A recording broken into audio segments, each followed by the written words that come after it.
안녕하세요. 사연에 빠지다의 DJ 민영입니다. 오늘 사연은 역대급으로 천불이 나서 할 말을 잃게 만드는데요. 과연 어떤 사연인지 들어보시겠습니다. 오늘도 두 가지 사연 준비되어 있는데요. 끝까지 들어주실 거죠? 그럼 오늘의 사연 바로 시작해 볼게요. 안녕하세요. 저는 40대 초반 여자입니다. 저는 최근까지도 제가 세상에서 제일 불쌍한 사람이구나 라고 생각하며 살았어요. 이 나이까지 살았어도 제가 보기엔 제 인생만큼이나 서러운 인생은 어디에도 없는 것 같았거든요. 그래도 제가 인생을 포기하지 않고 결혼까지 하고 아이까지 낳게 된 건 제 가여운 인생을 어떻게든 고쳐서라도 다시 살아보자 싶어서였어요. 남편이 저를 구해줄 구원자라고 확신했거든요. 그런데 아니었습니다. 오히려 남편을 만나고 나서부터 제 인생은 더 나락으로 가고 있었는지도 몰라요.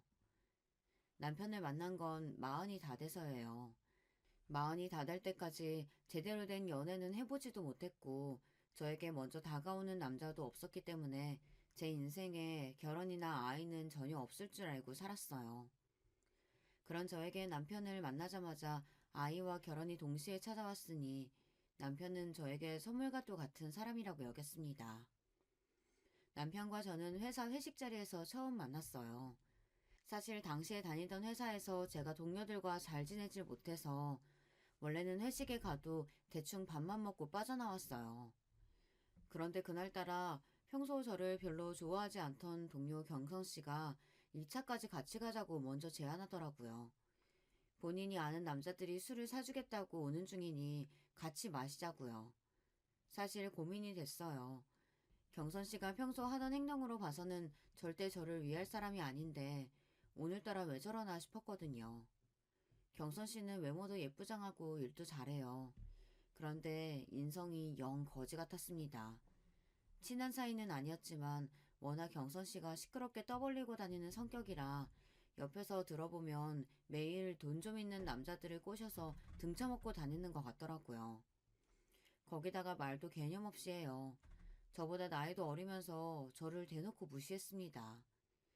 저는 다른 회사에 있다가 함께 일하던 상사와 함께 이 회사로 들어오게 된 거예요. 그래서 기존에 있던 직원들보다 제가 더 경력이 많습니다. 그런데 경선 씨는 자기는 서울에 4년제 대학을 나왔고 저는 전문대도 다니다 졸업을 못한 고졸인데 본인이랑 같은 업무를 하고 같은 직급이라는 것에 불만이 많았어요. 심지어 툭하면 저더러 낙하산 아니냐고까지 했습니다. 그날도 저는 전혀 2차에 갈 생각이 없었는데 경선 씨가 하도 같이 가자고 쫄라서 따라간 거예요.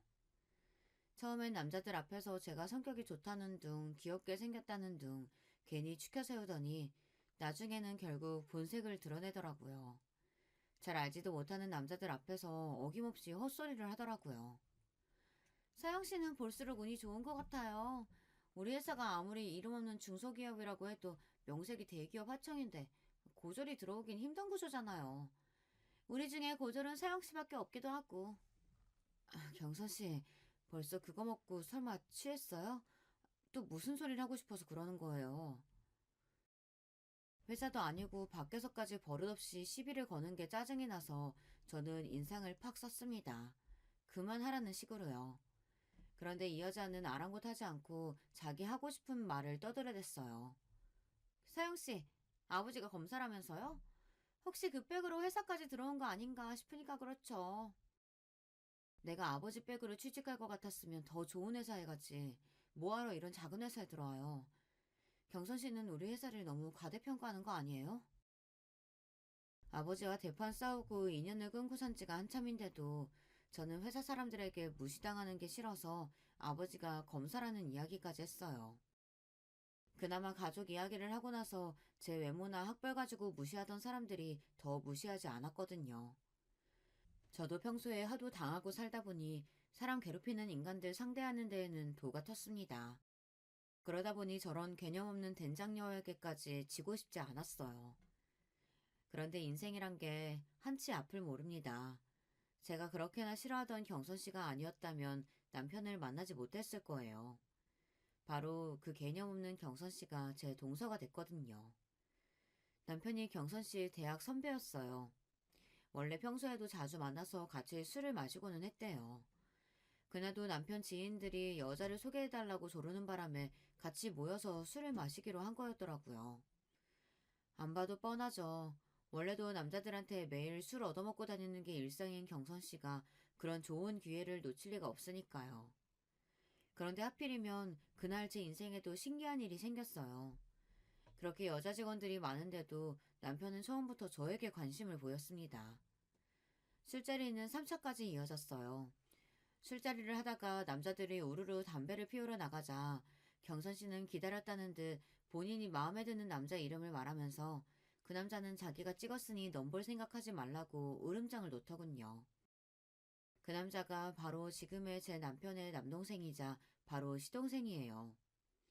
술자리를 주선한 남편이 자기 동생까지 데리고 왔거든요. 경선 씨는 술자리 내내 시동생에게 들러붙어서 여우짓을 하더라고요. 물론 남자가 마음에 들면 그럴 수 있습니다. 그런데 경선 씨가 시동생에게 꽂힌 이유가 어이가 없었어요. 저 선배 학교 다니는 내내 공부도 못하고 거지같이 다니길래 전혀 몰랐었는데 글쎄 알고 보니까 집도 좀 살고 저 동생은 대기업 다닌다지 뭐예요? 저 동생 인물은 좀 없고 멍청해 보이긴 해도 대기업이면 좀 만나보는 것도 나쁘지 않겠죠? 오케이, 어장에 추가. 경선 씨가 진짜 개념 없는 거야 알고는 있었지만 남자들이 자리를 비우자 남자들 외모 평가는 물론이고 직장까지 운운하며 평가를 해대더군요. 마치 본인이 뭐라도 되는 것처럼요. 경선 씨가 원래 여기저기 술집이며 나이트를 다니며 아무 남자들이나 만나고 다니고 그중에 조건 좋은 남자들만 골라 어장관리 하고 다니는 거야 진작부터 알고 있었지만 회사 동료들까지 끌고 다니면서 이러고 다닐 줄은 몰랐습니다. 바로 조금 전까지 남자들 앞에서는 하루라도 빨리 좋은 남자 만나서 빨리 결혼하고 싶다고 그러더니만 매일 어장관리만 하면 어떻게 결혼하려고. 제가 개념 없는 것들만 보면 말을 잘 참지 못해요. 아무리 사람이 없는 자리라고 해도 나이도 먹을 만큼 먹은 성인이 할 말 못할 말 구분도 못하고 떠들어대는 꼴이 저는 보고 싶지 않았습니다. 그래서 저도 모르게 또 싫은 소리를 하고 말았어요. 그러자 표정이 싹 굳더군요. 서영 씨야, 뭐 이 남자고 저 남자고 고를 수 있는 상황이 안 돼봐서 모르나 본데요. 나는 가만히 있어도 남자들이 워낙 따라다녀서요. 고를 수 있는 선택지가 많은데 굳이 왜 한 사람만 만나요? 이것저것 따지고 골라야 결혼해서도 잘 살 수 있죠. 잘났다고 대놓고 저울질을 하는 꼴이 기가 차서 저는 웃음도 나오질 않았습니다. 저는 천박하고 이기적인 사람하고는 상종하고 싶지 않아 무시하고 말았어요. 당시에는 저도 처음 만난 남편에게 빠져서 다른 데는 신경 쓰고 싶지 않았거든요. 그날 남편과 저는 금방 친해졌어요. 남편도 처음부터 저에게 호감이 있어서인지 굳이 먼저 저를 집까지 데려다 주겠다고 했습니다. 그 이후에도 남편에게 연락 와서 몇 번 따로 만나 데이트를 했어요. 그런데 생각지도 못하게 남편과 만난 지 얼마 되지 않아 아이가 생겨서 결혼까지 하게 됐습니다. 처음 아이가 생긴 사실을 알았을 때 저도 남편도 많이 당황했어요. 만난 지 3개월도 되지 않았을 때니 당연한 일이었죠. 남편은 이왕 이렇게 된 거 부모님께 인사를 드리자고 했어요. 시부모님께 먼저 인사를 드렸는데 그래도 흔쾌히 결혼 허락을 받았습니다. 둘 다 40 다 된 나이에 생긴 아이다 보니 이 나이에 자연 임신이 됐다는 게 축복이라고 오히려 좋아해 주셨어요. 금방 제 배도 나올 텐데 하루라도 빨리 부모님께 인사드리고 상견례도 해서 결혼 날짜부터 잡자고 하셨죠. 저는 당시에 친정 부모님은 물론 형제들과도 연을 끊고 만나고 있지 않을 때라 남편과 시부모님께도 확답을 못했어요. 그러다가 고민 끝에 제가 먼저 친정엄마에게 연락을 했습니다. 다행히 친정엄마와 형제들은 제 임신 소식을 축하해줬어요. 덕분에 몇 년 만에 만난 어머니와 형제들을 만나 이야기도 나누고 결혼 이야기도 했습니다. 하지만 친정아버지는 끝까지 저를 만나주지 않았어요. 결국은 제 결혼식에도 오지 않으셨습니다. 어머니 말씀이 제가 집을 나간 뒤로 몇 년 동안 연락도 하지 않고 산 것에 대해 아버지께서 괘씸하게 생각하신답니다. 더군다나 결혼 전에 임신부터 했다는 사실을 창피하게 여기신대요. 아버지는 상견례도 결혼식에도 오지 않았어요. 그런 저의 상황을 남편도 시부모님도 이해하지 못했습니다. 저야 아버지를 누구보다 잘 알다 보니 사실 기대도 하지 않았어요. 하지만 서운한 건 할 수 없었어요. 아무리 자식이 잘못했더라도 자식이 임신하고 결혼한다는데 정말 전화 한 통을 안 하시더라고요. 제가 외모도 별로고 잘하는 것도 없었지만 무엇보다 가장 큰 단점은 자신감이 없다는 겁니다. 어릴 때부터 지금까지 저는 한 번도 제가 뭔가를 나서서 해본 적이 없었어요. 항상 남들 뒤에 숨어서 하는 척만 하며 살았죠. 그러다 보니 친구들도 직장 동료들도 저에게 하는 말이 다 똑같았어요. 왜 그렇게 스스로 깎아내리고 자신감이 없냐고요. 그런데 저는 그럴 수밖에 없는 인생을 살았습니다. 저와 가장 가까웠던 가족들에게조차 단 한 번도 평범한 사람으로 대우를 받은 적이 없었거든요. 저는 3남매 중 둘째예요. 위로 언니와 아래 남동생이 있습니다.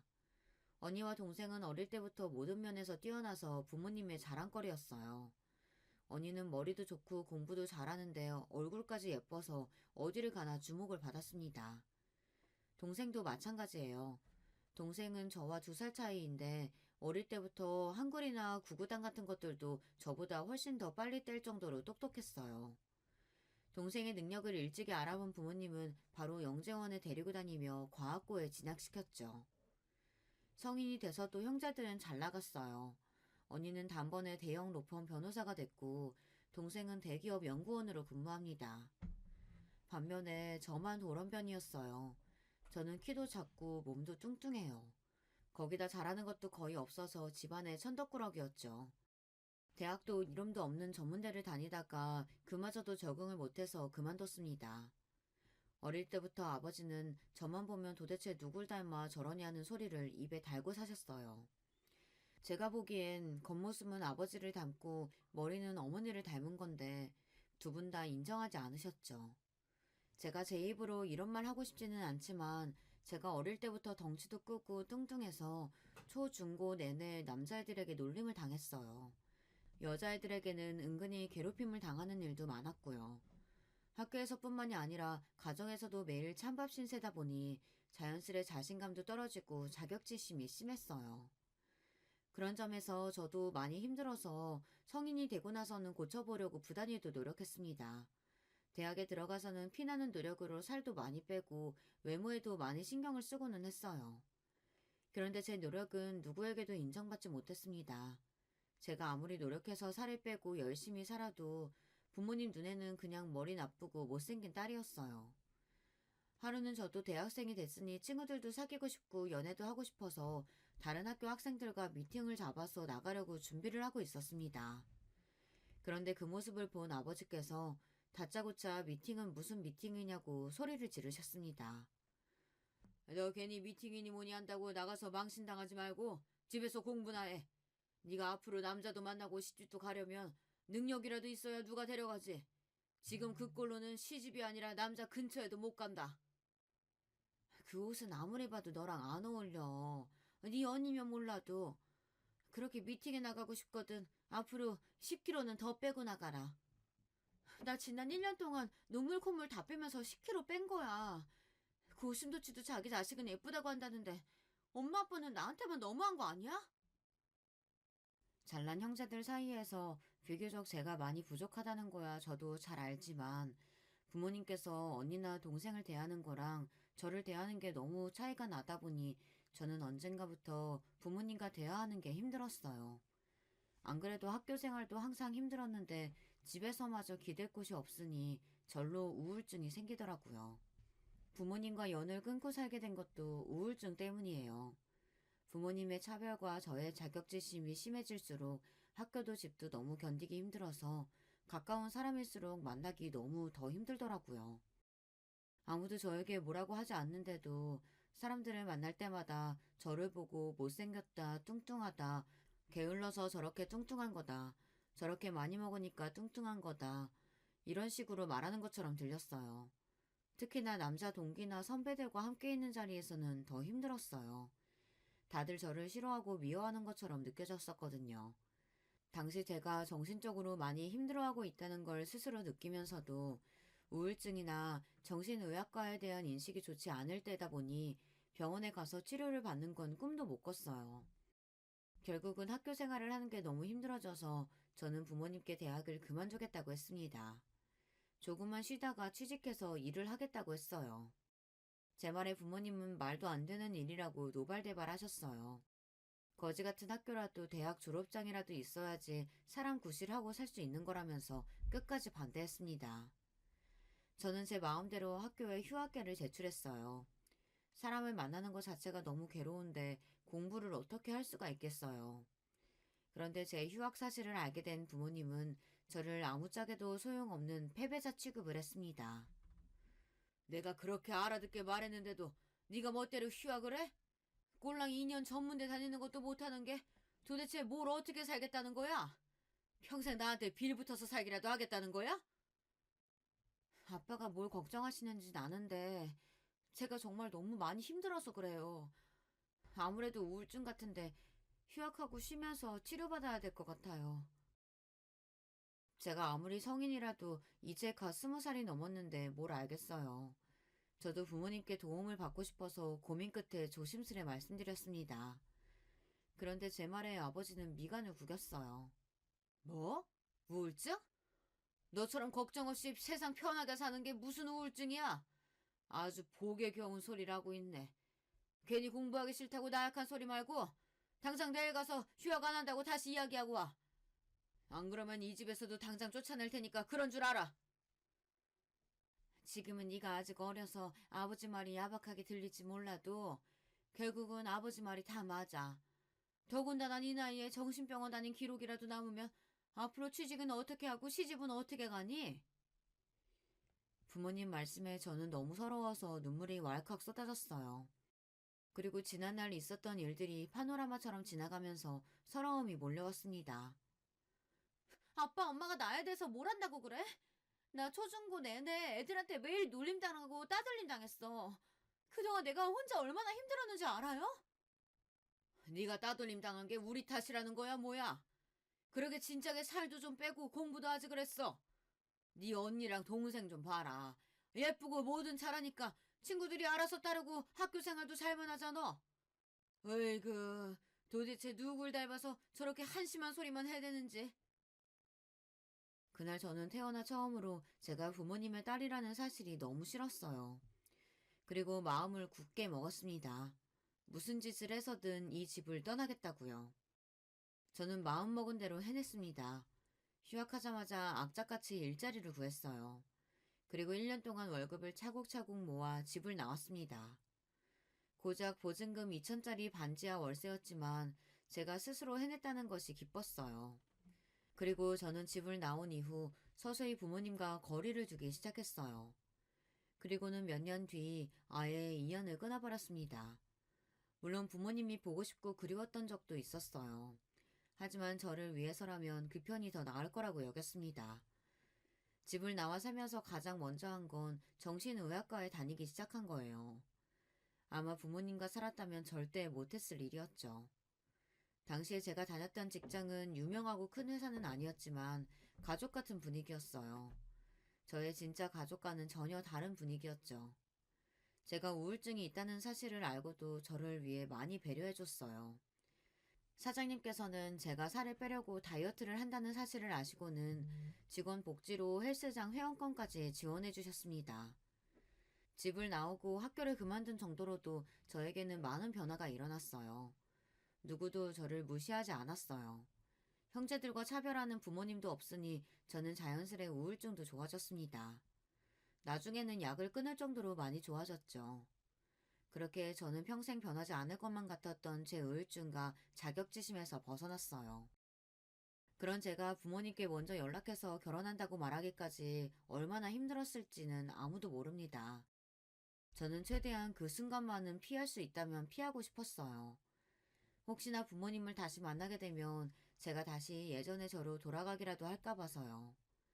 제가 어떤 마음으로 연락했는지 알 리 없는 아버지는 상견례에도 결혼식에도 오지 않았어요. 저는 마음이 좋지는 않았지만 애써 담담하게 결혼식을 올렸습니다. 아이가 생겨서 갑작스레 한 결혼이었지만 저는 누구보다 행복하게 살고 싶었어요. 사실 저는 남편에 대해 아는 게 별로 없었어요. 연애라고 해봤자 3개월 정도밖에 하지 못하고 아이가 생겨서 결혼했으니까요. 저는 다른 건 몰라도 남편이 좋은 사람이라고 생각했어요. 자상하거나 말을 살갑게 하지는 않았지만 임신한 저를 위해 퇴근하고 오면 집안일도 알아서 잘하고 맛있는 걸 만들어주기도 했거든요. 남들은 그거야 남편이면 당연한 거 아니냐고 할지는 모르겠지만 저는 마흔이 다 될 때까지 살면서 누가 저를 위해 무언가 해준 기억이 많지 않기 때문에 남편이 사소하게만 챙겨줘도 행복했습니다. 이 정도 남편이라면 앞으로 좋은 가정을 꾸릴 수 있겠다 싶었습니다. 그런데 역시나 제 팔자는 사랑받고 살기는 그른 팔자인가 봅니다. 제 결혼 생활은 시작부터 삐걱거렸거든요. 특히나 시동생과 동서가 결혼한 이후 더 그랬습니다. 처음에 제가 말한 대로 그 재수없는 경선 씨가 제 동서가 됐어요. 동서와 시동생은 그 술자리 이후 1년 정도 연애를 했다네요. 제가 만삭이라 배가 남산만하게 불렀을 때 둘은 결혼식을 올렸습니다. 동서는 결혼식을 올리고 한 가족이 된 뒤에도 여전히 재수가 없었어요. 시댁에서 저와 마주칠 때마다 한마디씩 툭툭 내뱉는데 사람 기분을 아주 더럽게 만들더군요. 한 번은 그런 적이 있었어요. 제가 배가 너무 많이 나와서 잘 앉지도 서 있지도 못할 때였습니다. 그런데 시댁 제삿날 동서는 제사가 다 끝나고 나서야 나타났어요. 이미 제사도 다 끝나고 친척들까지 모두 다 돌아갔는데 그제야 나타난 동서와 시동생은 현관문을 열고 들어와서는 일이 많아 늦었다고 너무 죄송하다고 애교를 피우며 들어오더라고요. 아이고 바쁜데 뭐하러 왔어? 제사상이라고 얼마 차리지도 않았는데 온 김에 과일이나 좀 먹고 가라. 저희 시댁은 장남, 차남 심하게 나누는 집안이었어요. 시아버지도 장남이라 항상 제사를 도맡아 하셨기 때문에 집안의 모든 대소사는 장남이 맡아서 하는 게 당연하다고 생각하시는 분들이었죠. 더군다나 차남인 시동생은 대기업에 다니고 저희 남편은 중소기업에 다니다 보니 은근 시부모님도 시동생을 더 챙기셨어요. 아무래도 시동생은 매달 생활비에 용돈도 두둑하게 챙겨드리는데 저희는 상대적으로 용돈도 드리지 못하니 당연한 일이었죠. 더군다나 당시에 저는 회사를 그만둔 상태라 아무리 임신해서 만삭이라고 해도 동서와 달리 제사에 오는 걸 당연하게 생각하셨어요. 만삭인 형님도 오시는데 저도 당연히 와야죠. 그리고 어머님, 아버님께 드릴 말씀도 있고요. 동서는 마음에도 없는 소리를 해대며 아주 알랑방귀를 껴댔습니다. 그러더니 한다는 말이 동서도 임신을 했다네요. 결혼한 지 얼마 되지도 않았는데 아유 우리 며느리 장하구나. 잘했다 잘했어. 내년이면 우리 집에 귀여운 손주가 둘이나 돌아다닐 테니 내가 밥을 안 먹어도 배가 다 부르겠다. 에이 그래도 식사는 챙겨 드셔야죠. 제가 아버님 좋아하시는 복숭아 사왔으니까 금방 씻어다 드릴게요. 조금만 기다리세요. 어쩜 얼굴도 예쁜 애가 성격도 저렇게 둥글둥글 좋을까. 우리 집에 딸이 없어서 외로웠었는데 우리 둘째 며느리는 꼭 며느리가 아니라 딸 같아. 시부모님과 동서가 얼마나 죽이 척척 맞는지 저는 자꾸만 질투도 나고 괜히 심술도 나더라고요.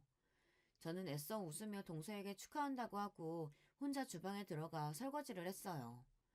그때 손에 복숭아를 잔뜩 들고 온 동서가 주방으로 따라 들어오더군요.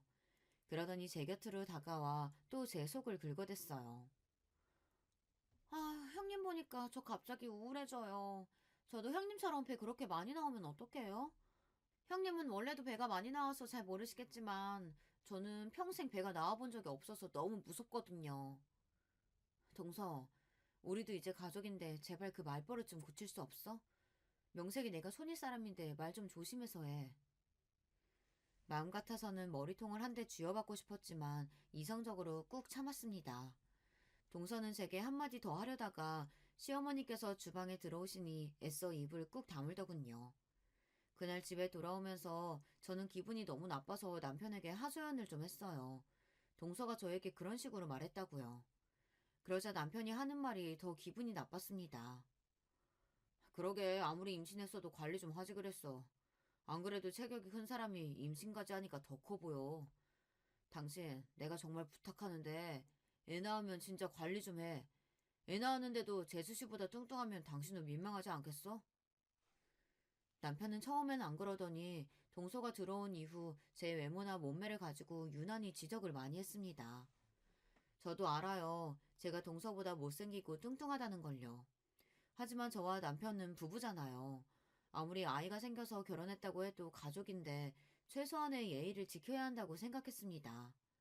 제가 남편에게 좀 서운한 내색을 하면 남편은 본인은 원래 무뚝뚝해서 살가운 말을 하거나 자상하게 대할 줄을 모른다네요. 제가 남편에게 바라는 건 많은 걸 바라는 게 아니었어요. 단지 이 세상에 적어도 한 명 정도는 제 편이 있었으면, 그게 남편이었으면 했습니다. 그런데 제가 너무 많은 걸 바랬나 봅니다. 남편은 결혼하고 나서도 저에게 큰 관심이 없었어요. 저는 애써 남편을 이해하려고 했습니다. 저도 애교 있고 살가운 아내는 아니니 아이를 낳고 살다 보면 우리 부부도 나아지겠지 기대했어요. 그런데 남편은 아이가 태어났는데도 별로 달라지지 않았어요. 오히려 전보다 더 밖으로 놀면서 저나 아이를 방치했습니다. 제가 육아가 너무 힘들어서 주말만이라도 좀 도와달라고 했는데 남편은 항상 외면했습니다. 오히려 전보다 더 친구들을 자주 만나고 술도 많이 먹었어요. 남편은 애가 기저귀를 뗄 때까지 단 한 번도 애 기저귀를 갈아준 적이 없습니다. 어느 땐 남편이 저와 아이를 사랑하기는 하나 싶었어요. 한 번은 제가 너무 육아에 지쳐 서러워서 술에 취해 들어온 남편에게 쏘아붙였습니다. 당신 너무한 거 아니야? 나 당신 아내고 저기 자고 있는 애는 당신 아들이야. 그런데 어떻게 이 정도로 신경을 안 쓸 수가 있어? 나는 그렇다 치고 당신 우리 아들 사랑하기는 하는 거야? 저는 남편에게 물으면서 겁이 났습니다. 남편이 저나 아들을 사랑하지 않는다고 말하기라도 할까 봐서요. 아유, 진짜 지겨워. 내가 너나 애나 먹고 살게 해줬으면 된 거지. 도대체 뭘 더 바라는 거야? 남편은 소리를 버럭 지르고 나서는 방문을 쾅 닫고 들어가 버렸어요. 그리고는 평소처럼 저와 아들에게 무신경한 채 지냈습니다. 그 순간 알겠더라고요. 남편이 저를 사랑해서 결혼하지 않았다는 걸요. 제가 걱정했던 대로 남편은 아이가 생겨서 할 수 없이 한 결혼이었어요. 차라리 그렇게 생각하고 나니 마음이 편하더군요. 저는 그날 이후 일절 남편에게 도와달라고 하지 않았습니다. 이제와 결혼을 물을 수도 없으니 아이를 키우는 동안은 그냥 이렇게 지내는 수밖에 없겠다 생각했죠. 그렇게 시간이 지나 아이도 어린이집에 다닐 정도로 자랐어요. 저와 남편은 여전히 대면대면하게 남보다 못한 사이로 살고 있었습니다. 그러던 어느 날이었어요. 그날도 어김없이 남편은 새벽이 되어야 집에 들어왔어요. 그런데 남편이 그날은 평소와 좀 다르더군요. 뚜렷한 증거는 없었지만 분명 남편은 이상했습니다. 회식하고 왔다는 사람한테 술 냄새는 하나도 안 나고 여자 냄새가 났어요. 왜 여자들은 알잖아요. 밖에서 일하고 들어온 남편한테 나는 꼬릿한 냄새요. 늦게 들어오는 날이면 남편에게서 항상 그 꼬릿한 땀 냄새가 났었는데 최근 들어 자꾸만 미묘한 방향제 냄새 같은 게 났어요. 회식한다고 하지 않았어? 밤새 술 마시고 온 사람이 어쩜 술 냄새가 하나도 안 나? 요즘 식당엔 옷에 뿌리라고 방향제 다 비치되어 있는 거 몰라? 몸에서 고기 냄새 하도 나는 것 같아서 그거 좀 뿌렸더니 냄새 안 나나 보지. 남편은 애써 당당하게 고깃집에서 방향제를 뿌리고 나왔다고 했지만 분명 평소와는 달라 보였어요. 대충 둘러댄다는 느낌이 강하게 들었습니다. 저는 아무래도 이상해서 남편이 샤워하러 들어가자마자 남편 코트 주머니에서 핸드폰을 꺼냈습니다. 그리고 결혼하고 처음으로 남편 핸드폰을 뒤졌어요.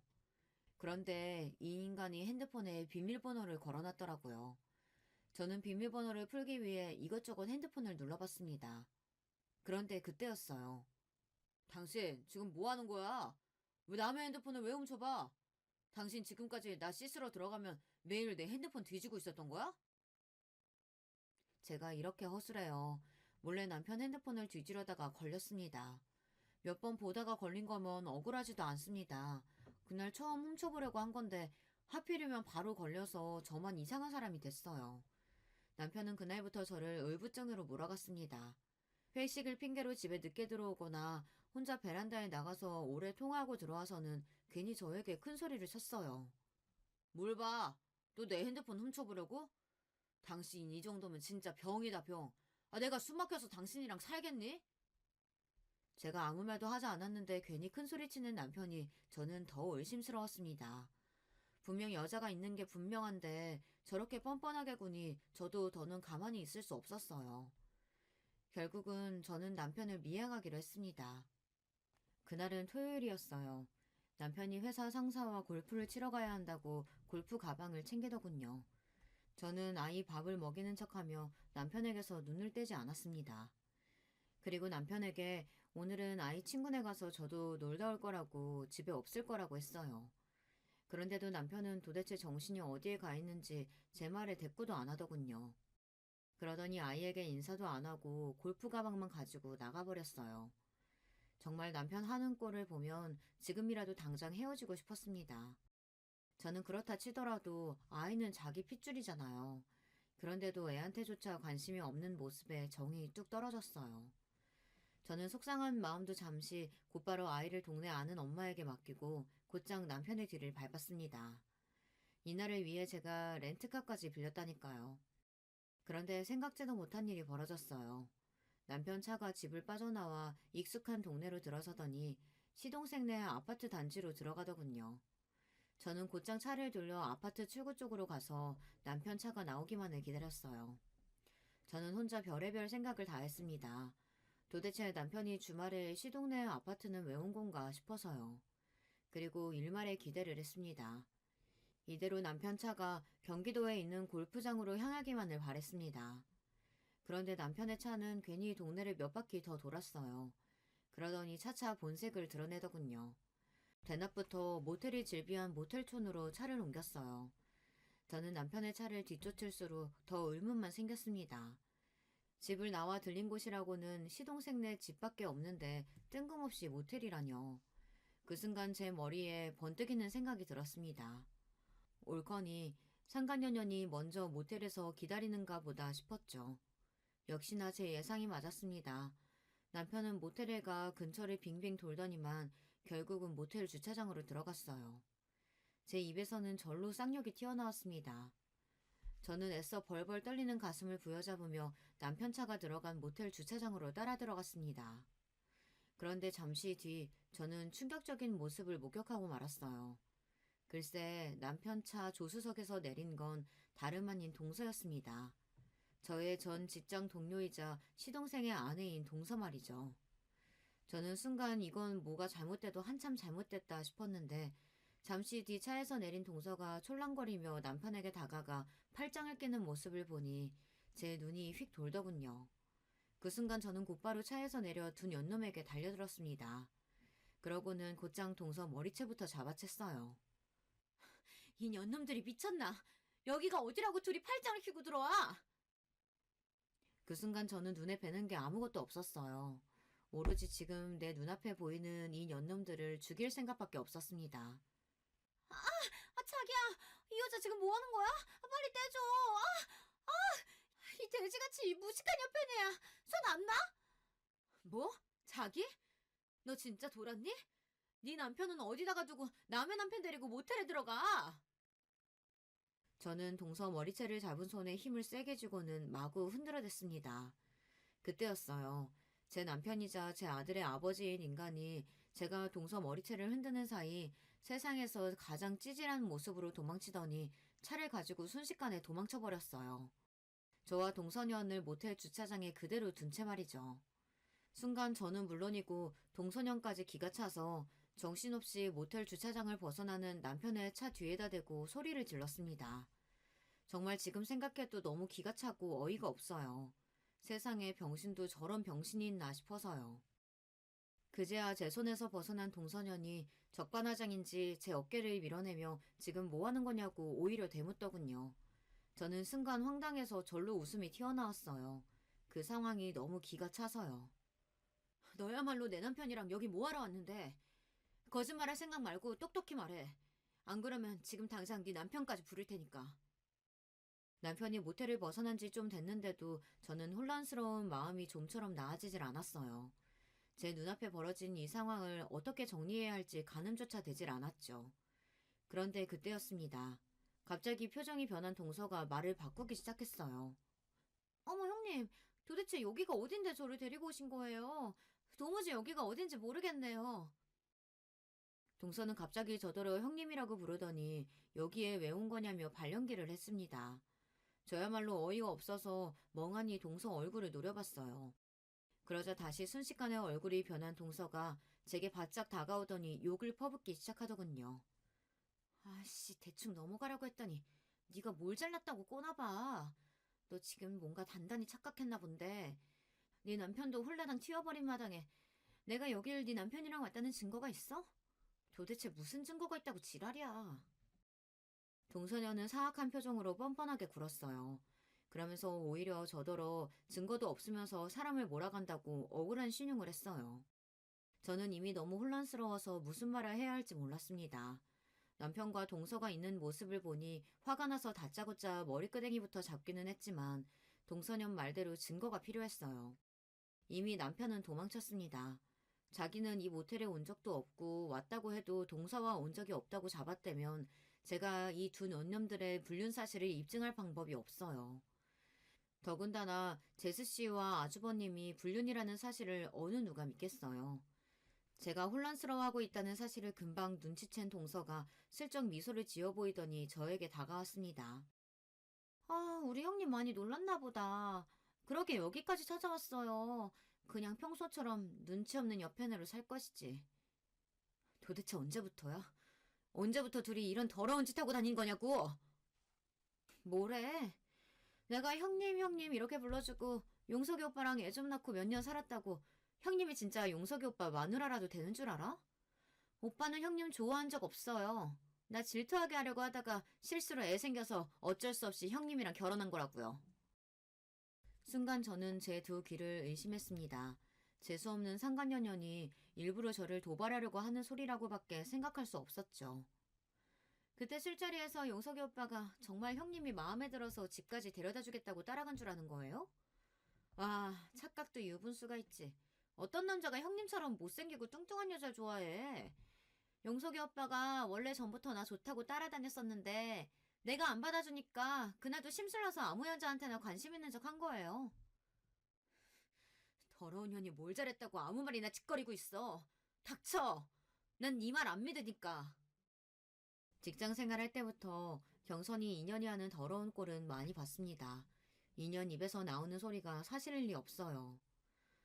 내가 이미 볼 꼴 못 볼 꼴 다 들킨 마당에 뭐하러 거짓말하겠어요. 그리고 용석이 오빠가 그러더라고요. 사실 형님네 친정아버지가 검사라는 소리에 솔깃해서 좀 꼬셔볼까 했던 거라고.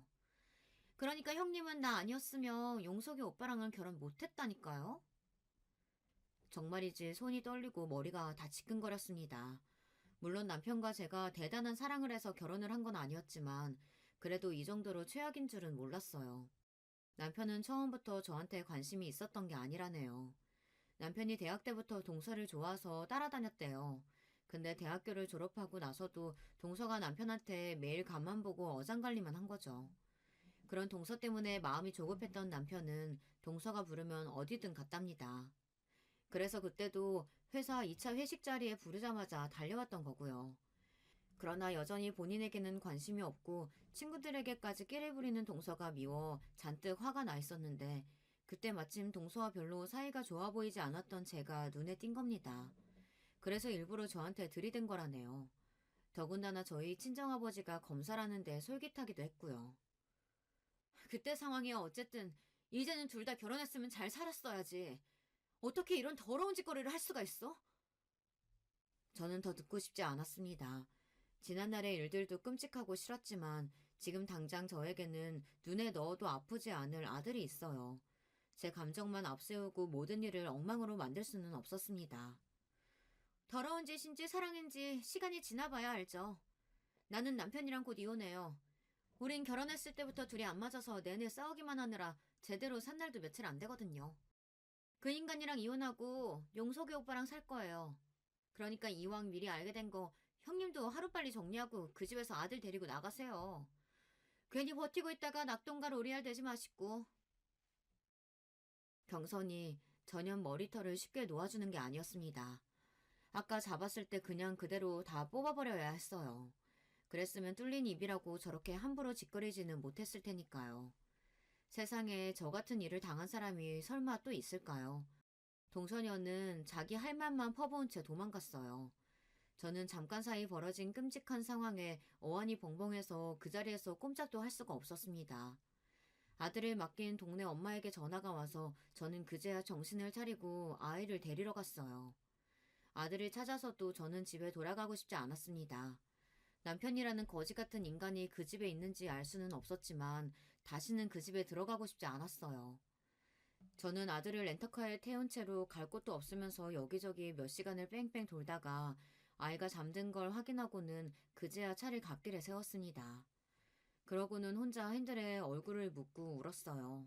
저 자신이 너무 불쌍하고 초라해서요. 그리고 차라리 남편 뒤를 미행하지 말걸, 이런 멍청한 생각까지 들었습니다. 남편과 동서의 사이를 모른 채 살았다면 오히려 이렇게 가슴이 아프지는 않았을 테니까요. 드디어 내 인생이 바닥을 쳤다 싶었던 바로 그 순간 왜인지 아버지의 얼굴이 떠올랐습니다. 제가 아는 사람 중 세상에서 제일 똑똑한 사람이 바로 아버지였으니까요. 저는 10년 만에 무슨 용기가 났는지 곧바로 아버지에게 전화를 걸었습니다. 그리고 잠시 뒤 믿기지 않는 일이 벌어졌어요. 10년 만에 아버지께서 제 전화를 받았습니다. 저는 아버지에게 무슨 말이라도 해야 할 것 같았지만 할 말은 아무것도 떠오르지 않고 눈물만 자꾸만 차올랐습니다. 아빠, 제발 전화 끊지 마세요. 사실 나 지금 죽고 싶을 만큼 힘들어서 정말 너무 힘들어서 아빠한테 전화한 거예요. 제발 나 좀 도와줘요. 정말 이러다가 죽어버릴지도 모르겠다 싶은 마음이 드니 저도 모르게 울분이 차올라 애원하던 말이 튀어나오더군요. 아버지는 그제야 무슨 일이냐고 결혼해서 잘 사는 거 아니냐고 물었습니다. 저는 10년 만에 듣게 된 아버지의 목소리에 순간 너무 서러워서 아이처럼 펑펑 울며 두서없이 제게 일어난 일들을 이야기했어요.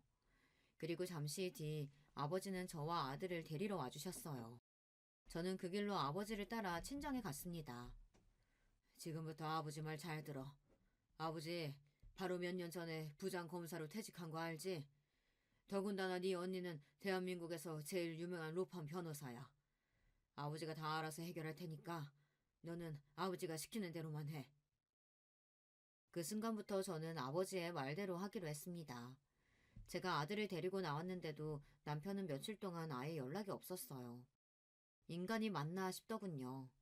본인이 저에게 저지른 짓이 있는데 연락조차 하지 않는다는 게 더 끔찍하게 싫었어요. 어쩌면 남편은 제가 그대로 영영 사라져 주길 바랬는지도 몰라요. 그로부터 딱 일주일이 지난 뒤 남편에게 연락이 오더군요.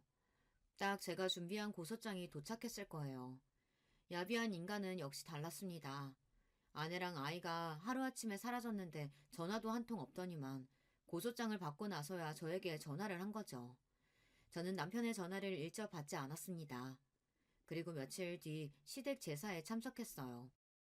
시댁은 1년에 명절 포함 4번 정도 제사가 있거든요. 그날만큼은 시아버지가 장남이시라 시아버지 형제분들이 다 시댁에 모여요. 저와 지난 한 달 동안 연락이 안 됐으니 남편과 시댁 식구들은 저를 보자마자 다들 놀란 눈을 했습니다. 남편과 동서는 저를 보자마자 할 말이 많은지 어떻게든 말할 기회를 엿보고 있었지만 저는 그런 남편과 동서의 시선을 무시했어요. 이런 상황을 알 리 없는 시어머니는 저에게 어쩜 한 달 동안이나 연락도 안 하냐고 볼멘 소리를 했어요.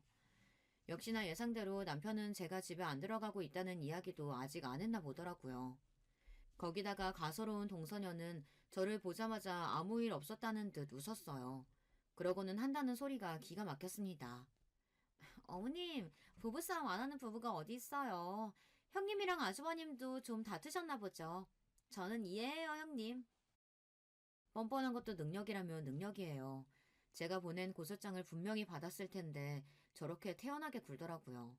저는 그런 동서가 안 입고 와서 저도 똑같이 깔깔 소리 내며 웃어줬어요. 그치? 동서야말로 나를 제일 잘 이해하겠지. 아참, 그래서 동서는 서방님이랑 언제 이혼하는데? 저는 동서에게 언제 이혼할 거냐고 대놓고 물었습니다. 그러자 동서 얼굴이 금방이라도 터질 것처럼 빨개지더군요. 그리고 제사상을 준비하던 시댁의 다른 식구들마저 모두 거실로 나왔어요. 그러자 동서는 물론이고 시부모님까지 당황해 저에게 무슨 소리를 하는 거냐고 화를 내시더군요. 어머, 이 형님이 지금 무슨 소리를 하는 거야? 무슨 말은 무슨 말이야. 동서가 그날 분명히 모텔 앞에서 그랬잖아. 서방님이랑 이혼할 거라고. 태연하게 뱉어낸 제 말에 시부모님이며 남편까지 깜짝 놀라더군요. 그리고 다른 식구들은 쑥덕거리기 시작했어요. 그 모습에 시부모님은 미간을 잔뜩 꾸기며 동서에게 모텔은 뭐고 이혼은 또 무슨 소리냐고 물었어요. 동서, 어머님 아버님께 말씀드리기 어려울까봐 내가 따로 싹 준비해서 가져왔어. 여러분, 이것 좀 보세요. 이게 다 이 두 사람의 불륜 증거예요. 저는 미리 준비해온 불륜 증거 자료들을 가방에서 꺼내 던졌습니다. 그러자 제 눈치만 슬슬 살피고 있던 남편이 불이 났게 달려와 바닥에 떨어진 사진과 자료들을 헐레벌떡 줍더군요. 그 꼴이 아주 우스웠어요. 멍청한 인가. 내가 설마 이것만 가져왔겠어? 여기 또 있지. 저는 잔뜩 복사해온 서류들을 아예 방 안 가득 던졌습니다. 저는 지난 한 달 동안 아버지와 언니와 함께 쉬지 않고 남편과 동서의 불륜 증거만 찾았습니다. 찾다 보니 더 어이가 없더군요. 이렇게 증거가 차고 넘치는데 어떻게 지금까지 몰랐을까 싶어서요. 아버지와 함께 일했던 검사들과 검사원들, 거기다가 언니 로펌 직원들까지 물심양면으로 도와줬어요. 지난 반년 동안 남편과 동서의 카드 내역, 블랙박스 기록만 따서 CCTV를 뒤진 정도만으로도 증거가 충분했습니다. 더러운 연놈들이 일주일에 서너 번씩이나 만났더라고요. 너희 사람 잘못 건드렸어. 너희들 덕분에 우리나라 최고 검사들이랑 변호사들이 다 힘을 합쳤으니까. 바닥에 떨어진 자료들을 확인한 가족들은 경악을 금치 못했습니다. 그럴만했죠. 세상에 아주버님과 재수씨 간의 불륜이라니요. 이건 사람과 전쟁에서도 나올까 말까한 막장 중에 개 막장이었어요. 여보, 그만해. 우리 아들도 생각해야지.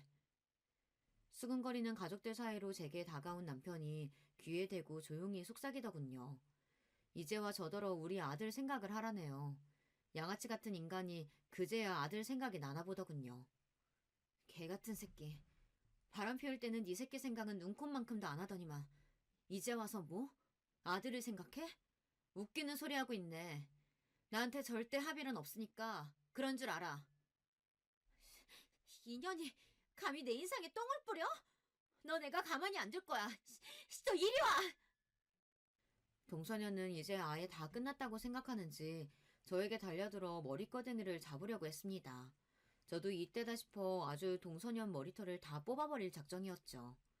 그런데 그때였습니다. 시댁 문이 벌컥 열리더니 시동생이 들어왔어요. 그리고 새로운 반전이 일어났어요. 이경선, 이년 어딨어? 그 점잖은 시동생이 동서녀 욕까지 하며 들어왔습니다. 그리고 새로운 서류를 바닥에 던졌어요. 그건 바로 다름 아닌 유전자 검사 서류였어요. 그리고 그 서류에는 더 쇼킹한 내용이 적혀 있었습니다. 와, 세상에. 어떻게 너 같은 년을 만나서 형수한테 듣고 수진이가 내 딸이 아닐 수도 있겠다 생각했었는데 내 딸이 아니더라. 거기다가 형 애도 아니고. 도대체 수진이는 누구예요? 그 순간 시댁에 있던 모든 사람들은 다들 입을 쩍 벌리고 동서에게 손가락질을 하기 시작했어요. 그런데 그때였어요. 어느 때보다 흥분한 남편이 성큼성큼 걸어와 동서 뺨을 갈겼습니다. 뭐야? 너 나 말고 남자가 또 있었던 거야? 아이고, 이게 다 무슨 일이냐? 시댁은 말 그대로 초토화가 돼버렸습니다. 남편이라는 작자는 동서에게 진심이었나 봅니다. 다른 그 어떤 거보다 동서에게 남편과 시동생 말고도 또 다른 남자가 있었다는 게 더 쇼킹했나 봅니다. 그 순간 시동생은 남편에게 달려들어 먹살을 잡았고 그 모습에 시어머니는 뒷목을 잡고 바닥에 쓰러지셨습니다. 시아버지는 그런 시어머니를 부축하고요. 저는 고개를 저으며 그 길로 시댁을 나왔습니다. 시댁에서 제가 할 일은 끝난 것 같아서요. 그날 모텔 앞에서 남편과 동서를 보고 친정에 오자마자 저는 시동생에게 연락을 했어요. 그리고 제가 본 광경에 대해 다 이야기했습니다. 동서 말이 맞기는 하더군요. 안 그래도 시동생도 동서와 이혼할 생각이었대요. 시동생도 동서가 딴짓하고 다니는 것 같아 뒤를 좀 캤는데 영 증거를 못 찾았다고 하더군요. 더군다나 애도 잘 돌보지 않고 사치만 부리는 게 진작부터 맞지 않아 매일 싸웠답니다. 그러던 중 제 이야기를 들었으니 시동생도 곧바로 유전자 검사를 하겠다고 했어요. 시동생은 조카가 남편 아이일지도 모른다고 생각했습니다. 그런데 시동생도 남편도 친아버지가 아니라고 나왔으니 더 절망이었죠. 저는 정말 입에 담기도 힘들 정도로 치욕스러운 일을 당했습니다. 더러운 인간 둘 때문에 많은 사람이 상처를 받았죠. 저는 며칠 전 이혼 확정을 받았어요. 하지만 아직 이혼 소송 중입니다. 물론 불륜 사실은 인정됐지만 위자료 소송이 아직 진행 중이거든요. 저를 담당하는 저희 언니가 제가 받을 수 있는 최고 위자료를 두 연념들에게 청구해서 소송이 좀 길어지고 있습니다. 저는 시일이 얼마나 걸리던 끝까지 싸워서 제가 원하는 만큼 다 받아낼 거예요. 이런 저에게 응원의 메시지 댓글로 많이 달아주세요. 여러분의 응원 댓글은 저에게 많은 힘이 될 것 같습니다. 들으시면서도 세상에 무슨 이런 거지 같은 일이 다 있을까 에너지 소비하면서도 끝까지 제 이야기 들어주셔서 감사합니다. 여러분의 가정에는 언제나 평화로운 일만 가득하시길 바랄게요. 여러분, 두 번째 사연 시작하기 전에 좋아요, 구독 꼭 눌러주실 거죠? 그럼 두 번째 사연 바로 시작합니다. 안녕하세요. 저는 언제 이렇게 나이가 먹었나 싶은 70대 중반 사람입니다. 대체 인생이란 건 평생을 뛰어다니며 살다가 누워서 젖은 끝을 볼 때까지 계속 힘든 일들이 생기는 걸까요? 이제 좀 고비 넘겼다 싶으면 또 생기고 살만하면 또 생기고 이 나이쯤 되면 그런 일은 없을 줄 알았던 제가 너무 순진했네요. 제 또래분들은 늘상 정신 똑바로 차리고 누구한테도 빈틈 보이지 말고 잘 살아가시길 바랍니다. 저는 겨우겨우 망신은 면했지만 아직 상처가 아주 아리게 남아있거든요. 전 어릴 적에 엄마 아버지 없이 자라서 친척 집에 맡겨져서 힘들게 자랐습니다. 그래도 형제들이 많아서 그런지 서로서로 의지하며 지냈어요. 전쟁 중에 엄마 아버지와 큰오빠까지 먼저 갔지만 그래도 제 바로 위에 있는 언니가 저를 엄마처럼 챙겨줬죠. 의순아, 이제 언니만 잘 따라다녀. 알았지? 정신 똑바로 차리고 살아야 해. 엄마 아버지 안 계시니까 우리끼리라도 똘똘 뭉쳐서 잘 살아가야겠는다고. 우리는 7남매였는데 장남이었던 큰오빠 아래로 줄줄이 언니들이 있었고 중간에 작은 오빠도 있었어요. 그런데 오빠가 잘못 먹어서 그런지 늘 비실비실거렸고 언니들은 그런 오빠를 늘 걱정했답니다. 막내인 저는 뒷전으로 밀려났었는데 그나마 여섯째인 영순 언니가 주먹만한 밥이라도 갖고 와서 저를 떠먹여주곤 했답니다. 하지만 그렇게 힘들게 살던 중 우리는 큰 사건을 겪고 말았어요. 이때 우리는 어촌에 살고 있었는데 그 당시 일은 70대가 된 지금도 아주 선명하게 기억이 납니다. 바로 우리 작은 오빠, 그 마르고 병약하고 못 먹어서 늘 말라있던 명수 오빠가 말이에요. 끔찍한 사고를 당하게 된 거예요. 그때 동네 아주머니들이며 배 타고 나갔던 아저씨들까지 난리가 났었어요. 아이고, 요 앞에 김씨네 집 앞에 그 하천 말이야. 거기 물살이 세서 얼마 전에도 어린애 떠내려갔잖아. 아까도 그랬다는구만. 웬 비쩍 말라 빠진 남자애래. 처음에 이런 말을 들었던 우리 영순 언니는 설마 그게 자기 오빠일 거란 생각을 못했다는 거예요. 하지만 우리가 당시 신세져서 살고 있던 외삼촌 댁에 돌아갔을 때 오빠가 없다는 걸 알았고 외숙모가 오빠를 엄청 찾고 있었다는 거예요. 얘 영순아, 네 오빠 못 봤어? 아까 여기 어슬렁거리고 있던데. 하도 애가 정신이 빠져서 넋이 나가 있으니 원. 아유, 비도 많이 오는데 어딜 갔다냐. 이 말에 언니는 벼랑간 이상한 생각이 들어서 맨발로 뛰쳐나갔고 돌아오는 길 만난 언니들과 동네 아줌마들과 함께 오빠를 찾으러 다녔던 거예요. 하지만 끝끝내 우리 오빠는 우리 곁으로 돌아오지 못했으며 동네 사람들이 떠들어댔던 그 하천에 휩쓸려간 남자애가 우리 오빠라는 것을 확인하게 됐어요. 그때 언니들과 저는 엄마, 아버지와 큰오빠를 전쟁 중에 떠나보낸 지 그리 오랜 시간이 흐른 뒤도 아니었어요. 한 5년쯤 됐을까요? 외삼촌네 집에서 신세지며 살며 밥 많이 달란 소리도 못하고 늘 숨죽여 눈치 보며 살던 때였지만 그때만큼은 숨죽여 있을 수가 없었어요. 그렇게 정을 많이 주지도 못하고 늘 골칫덩이였던 작은 오빠였지만 그 얼빠진 오빠, 나에게 늘 동생처럼 바보 같은 소리만 하던 어수룩한 오빠가 참변을 당했다니 어린 저도 가슴이 찢어져서 견딜 수가 없었어요. 하물며 누나들이었던 제 위에 언니들은 늘 그렇게 말라 빠지고 눈만 퀭하게 튀어나와서 침만 질질 흘리는 남동생을 너무 안쓰러워했었어요. 그런데 그런 일을 당했으니 모두들 밤이면 이불깃을 붙잡고 울음을 참다가 급기야 통곡하기 일쑤였습니다. 그땐 흉흉한 세상에 다 같이 모여 살며 매일매일 사건인 날들이었다지만 그래도 사람이 죽고 가족이 행방불명되고 별 사건이 터지고 있으니 누구 하나 제정신이기 힘들었어요. 이땐 어마디 엄했던 외숙모조차도 우리한테 뭐라고 하진 못하시더라고요. 전쟁을 치르고 난 뒤 다들 싸나워 있어서 그런지 외숙모는 우리 남매들을 얼떨결에 떠맡아 놓고 더더욱 불안이 많고 괴롭히기도 했어요. 하지만 이때만큼은 그런 내색이 없더라고요. 아무래도 이유가 있었거든요. 당시 외숙모가 낳은 남자아이가 있었는데 사흘도 버티지 못하고 그만 세상을 떠났어요. 그래서 본인도 많이 힘들고 슬퍼할 때라 우릴 그냥 놔뒀던 것 같아요. 이땐 정말 뭐 때문인지 몰라도 툭하면 한 달에 한 번 정도는 건너 줄줄이 초상이 이어지곤 했어요. 저는 갈수록 이렇게 우울하고 어둡고 슬픈 기억이 있는 동네를 떠나고 싶어지더군요.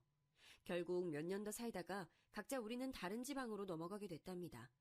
큰언니는 군인을 만나서 결혼했고 다른 언니들도 일찍이 시집들을 갔어요. 저만 끝까지 버티다가 느지막이 시집을 갔는데 하여간 인생이란 숨 쉴 틈을 주지 않더군요. 결혼할 때 돈 한 푼 없이 왔다며 시어머니한테 아주 모진 시집살이를 당했거든요. 어디 겁도 없이 그 뒷짝을 하고 기어들어와가지고는 몸이라도 빨리빨리 움직여야지 그렇게 둔에 빠져서 뭘 하냐? 우리 민식이 같은 서방 얻었으면 말귀도 빨리 알아듣고 부지런히 일하란 말이야. 아유, 어디서 저런 못난 일을 얻어갖고 와가지고 아유, 동네 데리고 다니기도 창피해 하죠. 우리 어머니는 정말 너무 독하신 분이었어요. 당시 만두집을 하고 계셨는데 장사가 썩 안 되는 집이었고 얼굴에 곰보가 있는 시누이 때문에 늘 맘고생이 심하셨거든요. 그런 화풀이를 늘 저한테 해대셨던 거죠.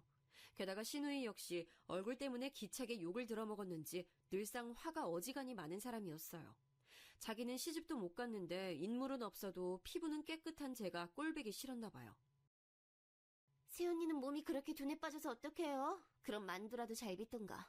아, 맨날 그 모양으로 만들 거면 나가서 만두라도 부지런히 팔아요. 그러니 우리 엄마가 언니를 싫어하지.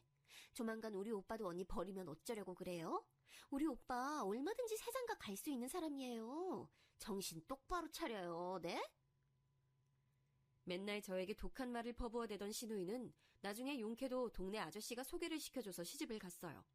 하도 구박을 받았던 제가 애를 늦게 가졌는데 때마침 시누이도 비슷한 때에 시집을 가서 바로 애를 가졌어요. 둘이 비슷한 때에 아기를 낳게 됐고요. 이때도 어머니는 무지막지한 차별을 하시며 본인 아들을 옆에 앉혀두고도 제게 막말을 퍼부으셨어요. 우리 명자는 애 놓느라 아주 고생했는데 내가 가서 챙겨주지도 못하니까 돈도 좀 주고 뭐 좀 갖다 줘야겠다. 애미 너는 얼른 애 업고 나와서 솥도 찌고 팔고 부지런히 움직여. 네 서방 등골만 맨날 그렇게 파먹고 빈대처럼 기생하면서 사는 거 아니야. 옛날 여자들은 너같이 안 살았어. 너처럼 서방 덕에 호강하는 애가 어딨냐? 이처럼 비슷한 시기에 애를 낳고 둘 다 얼굴이 뽀얘져서 팡팡 부어있는 산모들을 둘을 나누고 어머니는 본인 딸에게는 그렇게 좋은 거 갖다 먹이겠다고 애를 썼어요. 저는 늘 만두 부스럭이나 주워 먹게 놔두고 만두국 끓여 먹는 것도 낭비라면서 엄청 타박을 했습니다. 저도 사람인지라 이런 생활을 평생 할 엄두는 안 나더군요. 툭하면 손 찍어 매대고 막말을 해대던 남편이었지만 저도 무슨 정신이었는지 한번 큰 다짐을 하고 말을 꺼냈어요. 남편은 적잖이 놀라더니 의외로 그렇게 하겠다고 하더라고요. 나 어머니랑 맨날 이 좁은 가게 뒷방에서 같이 살고 있다 보니 정말 미칠 것 같아요. 이대로면 언제고 우리 애들 데리고 도망갈지도 몰라요. 당신이 잘 생각해봐요. 코딱지만한 집이라도 얻어서 따로 나가서 좀 삽시다. 네? 알겠어. 내가 어머니랑 한번 상의해 볼게. 아무래도 남편은 이때 자기도 저에게 미안해서 허락을 해줬을지도 모르겠어요. 제가 둘째 아들을 낳은 지 얼마 안 돼요. 남편이 다방 아가씨랑 놀아났다는 사실을 저에게 걸렸었거든요. 우여곡절 끝에 코딱지만한 집으로 옮겨 살게 됐지만 그 뒤로 저는 애들을 업고 부지런히 식당 일도 했었고요. 애들 키우는 내내 없이 살게 하지 않으려고 손에 닿는 대로 일을 했어요. 솔직히 껍데기만 같이 살고 있는 남편이라곤 하지만 아내로서 도리는 다하려고 노력했답니다. 새벽같이 저도 애들 챙겨서 일하러 나가면서도 남편 아침밥과 도시락을 싸줬으니까요. 그렇게 알토란같이 모은 돈들을 가지고 우리 영순 언니가 알려준 정보대로 집을 조금씩 늘려가기 시작했어요. 우리가 살던 집에 세를 줘서는 그 작달만한 집을 나누고 또 나누고 나눠서 대체 몇 명이 살았는지도 모르겠어요. 그렇게 조금씩 돈을 받고 늘리고 하다 보니 지방이라 그렇게 돈이 많이 안 붙긴 했지만 재산이 점점 늘어나더군요. 아마도 전 당시에 상당히 돈에 한이 맺혔던 것 같아요. 물론 돈이 다 해결해 줄 거란 생각은 하지 않았지만 돈이 생기니 저를 무시하던 이들도 함부로 칼자루를 휘두르지 못하더군요. 대표적으로 가장 태도가 변한 건 신우이였어요. 저기 세훈이, 그렇게 돈이 많다면서요? 오빠 얘기 들어보니까 언니가 아주 알짜배기 땅부자라며. 에이, 그거 다 우리 오빠 돈으로 불리고 키운 거 아니에요? 우리 오빠 아니었으면 언니가 그렇게 돈 못 불렸지. 내가 이번에 우리 진수 호주 유학 보내려고 하는데 외숙모가 돼서 얼마 용돈 좀 보태줘봐요. 응? 아니, 제가 무슨 돈이 있다고 그래요, 아가씨? 네, 참. 아주 이런 시덥잖은 소리를 하고 있는 신우이가 너무 어이가 없었지만 사실 그쪽 조카 아이 자체는 매우 순하고 착했어요. 지 엄마가 얄미울 뿐 애는 잘못이 없고 착했기에 가는 길에 얼마 용돈을 쥐어주긴 했답니다. 하지만 제가 어느 정도 부를 좀 잃었다곤 하지만 여전히 자잘한 돈은 아껴 쓰고 규모 있게 살았어요. 솔직히 남편은 제가 이렇게 재산을 늘리고 모으기까지 도움이 된 건 전혀 없답니다. 신우이랑 싸우기 싫어 대꾸는 안 했지만 남편이 준 돈은 얼마 되지도 않았거든요. 병아리 눈물 같은 생활비를 줘놓고 밥을 어찌 차려라 하고 맨날 술고래가 돼가는 그 인간을 애들 아빠랍시고 그냥 참아줬고요. 제가 애들 업고 나가서 식당에서 번 돈 갖고 밤이고 낮이고 발 부르트게 돌아다니면서 땅을 봤었거든요. 그리하여 돈을 불린 거고 나이 먹으니 남편도 죽기 전까지 제 눈치를 봤답니다. 당신 덕에 내가 이만큼 살았지 뭐. 이 김민식이가 자네한테 신세를 많이 줬어. 그럼 그렇고 말고. 아무튼 그러다가 아들 둘을 각각 장가 보냈는데 하여간 이것도 기가 막힌 사연이라고 생각해요. 특히 큰 며느리 같은 경우는 우리 아들보다 1살 위였거든요. 키도 크고 체격도 있고 누가 봐도 누나 동생 같아 보이는 모양새라 전 썩 마음에 들지 않았어요. 그런데도 그렇게 우리 아들이 좋다고 쫓아다니고 결혼을 하겠다고 자기가 끌고 오다시피 한 거예요. 저 어머니, 저희 얼른 결혼 허락해주세요. 창민 씨도 저 없으면 못 살걸요? 일찍 결혼해서 애 낳고 어른들에게 효도하면 너무 좋잖아요. 네? 당시 전 마음의 준비가 안 돼 있어서 덜컥 아들을 보낼 생각은 없었지만 저렇게 하겠다고 우겨대니 어쩔 수 없이 결혼시켰습니다. 결혼 후에도 얘네들이 잘 지내는 것 같았고 사실 전 며느리랑 막 자주 보는 게 불편하더라고요. 다른 엄마들은 안 그러는 것 같은데 말이에요. 대표적으로 우리 신우이는 지 자식 장가 보내놓고 허한지 맨날 저한테 연락을 해대서 들어줬는데요. 그렇게 본인 며느리랑 나쁘게 지내는 모양이었어요. 언니는 왜 며느리랑 잘 안 보고 지내요? 그 맛에 아들 장가 보내고 호강 누려야지.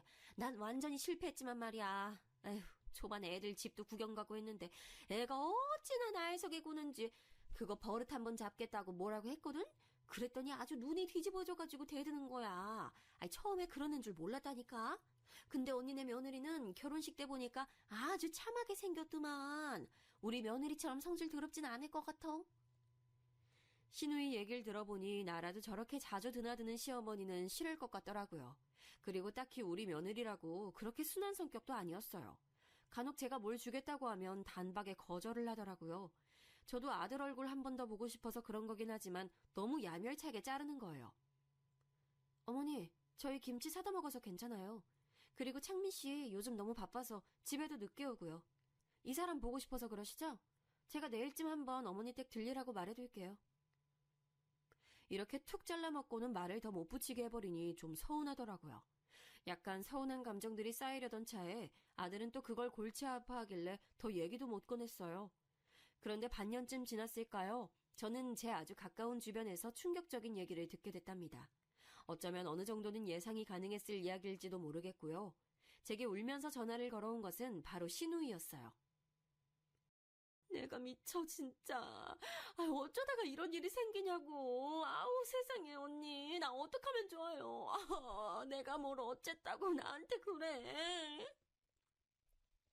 사정을 들어보니 신우인의 아들 부부가 이혼을 선포했다는 거예요. 그것도 며느리 쪽에서 강력하게 요구했고 그 원인을 신우이로 삼아서 뭐라고 했다더군요. 내가 지를 쥐잡듯 잡았다면서 못 견디겠다고. 애 데리고 나가서 살겠대. 우리 애가 자기 편 안 들어줬다고 어머니랑 둘이 잘 먹고 잘 살래요. 아니 이게 말이나 돼요, 언니? 시누이는 말도 제대로 이어가지 못하고 한탄을 했고 살고 싶은 의욕이 없다면서 계속 통곡하는 그 모습을 저는 멍하니 달래주기만 했어요. 요새 애들은 요새 며느리들이란 정말 참지 않고 할 말을 다 해버리는구나. 그리고 당당하게 이혼들도 하는구나 싶어서 어떤 면으로는 참 대단하다는 생각이 들었어요. 꼭 나쁘게만이 아니라 그냥 제 때에는 다 참고 살았었잖아요. 어디서 저런 용기가 났고 또 어디로 살구멍이 있길래 저런 결심을 했나 싶었죠. 한편으로는 약간 두려운 마음이 저에게도 스쳤어요. 왜냐면 저도 며느리랑 사이가 대면대면한 상태였었잖아요. 이후로 제가 좀 챙겨주면서 용돈도 주고 말도 신경 써서 했더니 돌아오는 며느리의 반응도 다른 거예요. 어머니, 저 요즘은 조금 어머니가 많이 편해진 것 같아요. 제가 엄마 정을 많이 못 받고 자라서 그런지 여자 어른들과 지내기 힘들었거든요. 그런데 요즘은 어머니랑 연락하고 얼굴 보는 게 너무 좋아요. 이런 말을 해주니까 노력도 안 해보고 며느리를 어려워했었구나 싶어 약간은 후회가 되고 이제라도 다행이란 생각이 들었어요. 하지만 문제는 이후에 둘째 며느리가 들어오게 되고서부터 터지게 됐으니 진짜 며느리 하나랑만 사는 사람이 부러워질 지경이더라고요. 자식도 늘어날수록 근심이 생기듯 며느리가 늘어나는 것도 마찬가지였어요. 둘째 며느리는 아주 늘씬하고 외모도 예쁘장한 미인 아가씨였어요. 우리 아들이랑도 아주 마음에 잘 맞았고 둘이 연애하면서 결혼하네 어쩌네 말이 계속 있었죠. 이쁘장한 아가씨인데 집 형편이 넉넉지 않아서 혼수 마련이나 여러 가지로 준비하는 데 시간이 좀 걸렸어요. 그래도 둘째가 좀 더 애교도 많고 무뚝뚝한 큰며느리보다는 대하기 쉽긴 했었답니다. 어머니, 저 엄마라고 불러도 돼요? 예전부터 시엄마랑 잘 지내는 친구들이 너무 부럽더라고요. 저도 그렇게 지내보고 싶었어요. 나이도 어리면서 애교도 많고 나름 귀여운 구석이 있는 둘째는 저랑 잘 지내는 편이었지만 문제는 지 형님인 큰며느리와의 관계였답니다. 저한테 전화를 걸어서 잘 지내기 힘들다면서 울어대는 거예요. 엄마, 우리 형님 정말 저를 너무 피곤하게 해요. 아니, 이번 명절에도 글쎄 자기 전 부치게 꼭두 새벽부터 자기 집으로 오라는 거예요. 아니, 그냥 엄마네서 모이면 되는데 왜 이렇게 일을 2번, 3번 하게 만드는 거예요? 저번에도 한번 일머리 없이 재료만 잔뜩 많이 사와가지고 그때 요리 시작도 못하고 채소 다듬기만 했잖아요. 저 진짜 형님이랑 안 맞아요. 엄마가 좀 뭐라고 야단 쳐주세요. 이 사이에서 정말 갈팡질팡 어쩌지도 못하고 명절날 오기 싫다고 난리를 쳐대니 뭐라 해야 할지 모르겠더라고요. 특히 큰며느리는 제가 직접 본 상황은 아닌데 엄청나게 화가 나서 절대 뜻을 굽히지 않겠다는 거예요. 저도 돈 여유 있는 거 아닌데 자꾸 동서가 이것저것 돈이 없어서 못 해온다는 둥, 지네는 지방 살아서 여유가 없다는 둥 계속 그러잖아요. 이건 완전 시비 거는 거나 마찬가지 아니에요? 게다가 저한테 뭐라고 하는 줄 아세요?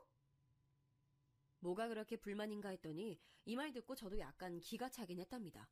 둘째를 그렇게 보진 않았는데 내심 속으로 자격지심이 있었나 보더군요. 저보고 형님은 어머니가 서울에 집해 주셔서 좋겠다면서 계속 비꼬는 거예요. 자기는 애 이제 막 낳고 지방에서 왔다 갔다 하느라 얼마나 힘든 줄 아냐고요. 아니 그게 제 잘못이에요, 어머니? 그러면서 애 데리고 먹을 거 싸갖고 오는 거 힘들다고 저보고 좀 다 하면 안 되냐는 거예요. 진짜 저보다 적당히 어린 것도 아니면서 아주 버릇이 없어요. 큰며느리는 씩씩거리면서 지 동서를 집에 들이기 싫다는 투로 말을 하더군요. 둘째에게도 연락해서 슬그머니 떠봤더니 당연히 서울에 지내는 집을 안 사줘서 불만이란 얘기를 하진 않았어요. 그런데 대책에 지 형님 욕을 하면서 죽어도 명절 때 안 올 거라고 하는데 진짜 속이 답답하더라고요. 아들들한테 연락해보니 다들 가운데서 죽겠다는 소리만 하고요. 도저히 안 되겠어서 그냥 다들 싹 다 불러드렸어요. 아주 입들이 툭 튀어나와서는 씩씩거리면서 왔더라고요. 전 숨을 크게 들이쉬고 말했고 제 말에 며느리 둘 다 눈이 빠질 듯이 동그래져가지고 절 쳐다보더군요. 니들 사정 잘 알았다. 이러니 저러니 해도 내가 옛날 얘기를 해야겠어. 나도 니들만 할 때 형님 동서들 사이에 껴서 보통 힘들게 산 게 아니야. 시어머니도 아주 독살맞게 괴롭혔고 명절 때만이 아니라 아무 날 아닌 때도 끌려가서 밥하고 수발 들고 그랬어. 니들한테 내가 그러라고 하기랬냐 뭐랬냐 어? 아이 제발 그렇게 요란스럽게들 싸우지 좀 말고 며느리 둘밖에 없고 시어머니 얼굴 볼 일이 명절밖에 없으면 감사한 줄 알면서들 살아 응? 그러면서 저는 준비해두었던 봉투를 각각 며느리들에게 건넸어요. 둘 다 이게 뭐냐는 얼굴로 저를 쳐다보길래 알면서 뭘 그러냐는 말을 바로 이었답니다. 돈이지 뭐야 이게. 싸우지들 말고 돈 없다고 죽을 상 인상 쓸지들 말고 니들 며느리로 살고 살림 꾸리면서 사느라 고생들 하니까 용돈 해놓으라고 준 거야. 그러니까 우는 소리 하지 말고 적당히들 잘 살아. 알았어? 이때 전 봉투에다 각각 300만 원씩 넣어서들 줬어요. 많으면 많고 적다면 적은 돈이었지만 잠잠하게 하는 데에는 돈이 최고란 생각이 들더군요. 결국 얘네들 꽁기꽁기해서 서로 돈 없다고 징징대는 걸 보니 그걸로 틀어막는 수밖에요. 둘 다 곧장 바로 받긴 민망했는지 입은 여전히 나와 있었지만 둘째는 대충 봐도 콧구멍을 벌렁거리는 것이 기분이 좋아 보였어요. 네, 엄마. 감사히 잘 쓸게요. 그런 것 때문에 그런 건 아닌데. 감사합니다. 큰며느리도 나중에 저한테 고맙다고 문자를 보내왔더라고요. 장문으로 쭉쭉 보내왔길래 그런가 보다 하고 말았어요. 하지만 다음날 저녁쯤 저는 아주 황당한 내용의 문자를 한 통 받아보게 됐답니다. 그 문자를 읽고 뒤통수가 뜨거워지다 못해 익을 만큼 달아올라서 내가 뭘 본 건가 싶었어요. 그리고 제가 읽고 있는 사이에 급작스럽게 그 메시지는 알아서 삭제돼 버리더군요. 누군가 읽었다는 걸 알고 그리고 잘못 보냈다는 것을 알고 저렇게 지워버린 거예요. 대체 어머니 세대 때 얘기를 우리한테 하면 어쩌라는 거야? 뭐 그럼 그때처럼 갓 쓰고 말 타고 다니던지. 하여간 너무 꼰대 같아 어머니는. 이렇게 적혀있던 메시지였고 대체 누구한테 보내려고 했던 건지 모르겠지만 큰며느리는 단톡방에 이 메시지를 올렸다가 곧장 지워버렸어요. 제가 읽었을 거라고 상상을 못하는 건지 아니면 그렇게 생각하고 싶지 않은 건지 몰라도 아무튼 조용하더군요. 전 너무 아연실색해서 애들 장가 보내고 하던 즈음 세상을 떠나버린 남편 생각까지 나는 게 아니겠어요. 살면서 늘 징글징글하게 느껴지던 인간이었고 세상을 떠나던 순간에도 떠나고 나서도 딱히 그 인간 생각이 나본 적이 없었어요. 그런데 순간적으로 왠지 너무 마음이 허하고 외로워지는 거예요. 아들들은 장가 보냈고 며느리 쪽 사람들이 됐고 그리고 그쪽 사람들도 잘 살아야 서로 편한 건데 그럼 나의 이 허한 속은 누가 달래주나 참 외롭더군요. 이때 참 라디오도 많이 듣고 사람 목소리가 나오는 뭔가가 듣고 싶어서 유튜브 영상도 많이 찾아 들었답니다. 유명한 강사님들 강의도 듣고 많이 울면서 속을 달랬어요. 그런 것들을 추천해준 건 제가 자주 가는 단골 미용실 원장 아줌마였어요. 아이고, 나는 무자식이 상팔자라고 생각해. 일찍이 우리 애 아빠랑 이혼하고 애들도 다 시집 장가 보내놓고 연락 딱 끊었어. 내가 원래 아들, 딸이랑 사이가 별로 안 좋아. 어릴 적에 내가 잠깐 걔네 놔두고 나갔었거든. 커서도 연락해서 얼굴도 보고 내가 용돈도 주고 결혼식도 가고 했는데 그렇게 한이 많은가 봐. 아유, 그냥 다 신경 끊고 살기로 했어. 언니도 자식들 너무 의지하지 마요. 유튜브나 봐. 요즘 좋은 거 많더라고. 이분의 의견에 다 동의하는 건 아니지만 확실히 저한테 좋은 걸 알려주긴 했어요. 그나마 나이 먹고 마음 터놓기도 힘들고 왜 그렇게 제 세대들이 유튜브를 많이 찾고 듣는지 알겠더라고요. 아무튼 허한 마음을 갖고 한동안 며느리 둘과도 거리를 두며 지냈었는데요. 그러던 어느 날 갑자기 둘째 며느리한테 연락이 온 거예요. 밖에서 식사 좀 하자며 아가도 저를 보고 싶어 한다면서 나온다더군요. 엄마, 간만에 저 엄마네 갈 테니까 같이 밥 먹어요, 우리. 제가 운전해서 가려고 해요. 그래도 뭔가 이런 마음을 알아주는 대상이 있는 것 같아서 마침 시기도 아주 잘 맞게 연락이 왔던지라 너무 고맙더군요. 하지만 그렇게 저를 찾아온 둘째는 우리 아들도 저에게 직접 꺼낸 적이 없는 얘기를 선뜻 하면서 저를 놀래켰어요. 엄마, 우리 이제 용진이도 어린이집 다니기 시작하는데 슬슬 이사도 가고 해야 할 것 같아요. 그래서 말인데 저희 조금만 돈 보태주시면 안 될까요? 오빠는 그런 얘기 엄마한테 못하겠다고 자꾸 말려서요. 그런데 진짜 제 주변 엄마들 다 서울로 나가더라고요. 이제 집값 너무 올라서 이번 같은 타이밍 아니면 다신 서울로 못 나간대요. 마지막 타이밍이란 말이 있더라고요. 엄마가 조금만 도와주시면 안 돼요? 네?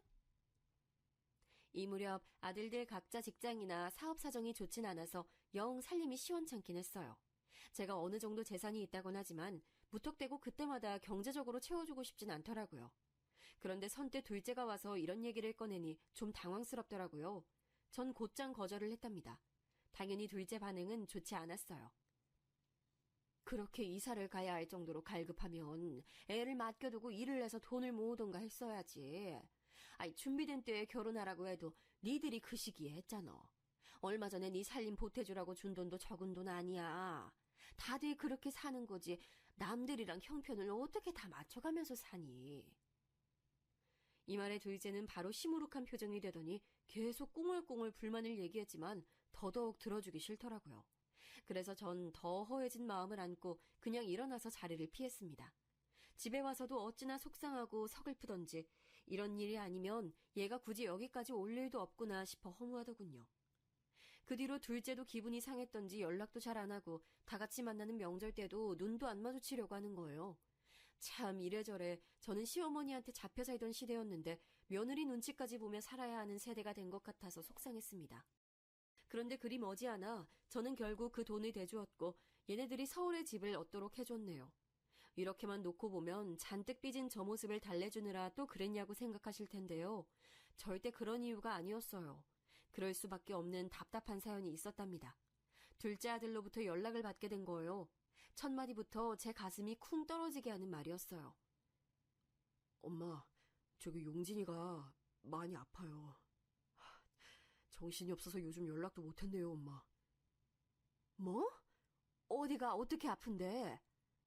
그게 의심되는 소아 무슨 병 같은 게 있어서 말이에요. 이 동네 병원들은 다 시원스럽지 않더라고요. 서울에 있는 큰 병원에 가라고만 하고 요 몇 주간은 용진이 엄마가 운전해서 서울까지 왔다 갔다 했는데 저도 계속 야근하느라 챙기질 못했어요. 용진이 엄마도 저한테 불만 장난 아니고 아파서 축 늘어져 있는 용진이 보니 저도 마음이 안 좋아요. 저도 이제 자식 생겨보니 엄마 마음이 이해가 되네요. 여기까지 들어놓고서 안 그래도 마음이 썩 시원치 않았던 저는 큰 결심을 한 거예요. 돈이 없다면 모를까 보태줄 여력이 되긴 했었는데 어디까지나 쉽게 돈을 쥐어주고 싶지 않았거든요. 그런데 사정이 이렇게 됐다는데 어떻게 주지 않을 수 있겠어요. 손주가 그렇게 아픈지도 몰랐고 며느리가 주말마다 운전해서 큰 대학병원에 피검사 받으러 다니고 결과 보러 또 가고 원인도 시원치 않은 병명 때문에 고생한다는 얘기를 들으니 갑갑하더라고요. 먼 지방에서 저렇게 차로 운전해서 왔다 갔다 하고 자그마한 모텔을 얻어서 지낸다고 하니 조바심이 났어요. 결국엔 서울에 집을 얻어줬고 둘째네 애들 다 와서는 나란히 저에게 인사를 하더군요. 일단 둘째 며느리는 마냥 그렇게 울기만 하면서 저한테 고맙다고 하는 거예요. 엄마, 너무 감사해요. 정말 엄마가 이렇게 도와주시지 않았으면 용진이 데리고 매번 왔다 갔다 할 뻔했어요. 정말 감사해요, 엄마. 그래, 난 그런 일이 있었는지도 몰랐어. 알았으면 진즉 나섰을 거야. 네가 정말 고생이 많다. 이런 모습을 보니 저도 그간 내심 서운해했던 응어리가 풀려나가기도 하고 이렇게 될 거 진즉 해줄 걸 그랬단 생각이 들더군요. 그리 대단하게 넓고 좋은 곳도 아니고 24평 정도 되는 작은 아파트를 얻어줬거든요. 그렇게 다니는 중에 손주도 정확히 검사를 거치면서 특별한 병은 아니고 그저 열치레를 했다는 것만 알게 됐고요. 이때 완전히 안심을 하게 되면서 이제 정말 우리 가족들이 행복하게 사는 날만 남았다 싶었어요. 그래서 다 같이 둘째네 집에 모여서 한번 식사도 했는데 한 가지 걸리는 것은 이때 큰며느리의 반응이 약간은 시큰둥해 보였다는 거예요. 사실 이러저러한 사정에 있어서 둘째네 집을 서울로 얻어준 건데 그냥 제 느낌인지 모르겠지만 좀 서운해 보이더군요. 어머, 용진이 일이 있어서 집을 얻어주셨던 거예요? 그렇구나. 아니 저는 저번에 이 사람이 사업 확장한다고 얘기했을 때 아니에요, 어머니. 별 얘기 아니에요. 이 부분이 저로서는 조금 걸리는 게 큰아들이 부업으로 뭔가를 해보고 싶다고 제게 말한 적이 있었어요. 그때 큰며느리까지 집에 찾아와서는 부부끼리 같이 해보려고 하는데 자금이 부족하다 했었거든요. 그때 저는 너들끼리 알아서 해결하라고 거절했었고 얘네들도 그럭저럭 수긍을 했었답니다. 그 뒤에 이렇게 된 배경을 보고 내심 그때 생각을 하고 있었나 봐요. 아무튼 서운하게 생각해도 별 수 없고 다 사정에 따라 인생이 이렇게 흘러간다고 여기기로 했어요. 하지만 인생은 여전히 저에게 녹록지 않았으니 도통 이제 괜찮다, 쉬어가도 된다며 안심을 시켜주질 않더라고요. 왜냐면 얼마 안 가 저를 좌절하게 만드는 사건이 또 터져버렸기 때문이에요. 평소에 음식 솜씨가 막 좋은 건 아니지만 제 김치는 아들들이 꽤 좋아하는 편이었거든요. 서울 사는 며느리들 불러서 할 생각은 당연히 없었고 그다지 많지 않은 부피로 김장을 하고 있었어요. 그런데 이것저것 들고 옮기며 하다가 허리를 아주 크게 다치게 된 거예요. 이때 급한 대로 근처 사는 아줌마며 미용실 아줌마며 닿는 대로 다 연락을 해서 응급실을 갔어요. 하지만 여간 엉망이 된 게 아니었나 보더라고요. 지루한 시간들을 지나 결국 수술을 해야 한다는 결론에 이르렀고 이 지역은 안 되고 서울에 있는 병원으로 가게 됐어요. 당시 미용실 아줌마나 제 주변 아줌마들은 입을 모아 다 하나같이 저렇게 말했고 저도 이견은 없었답니다.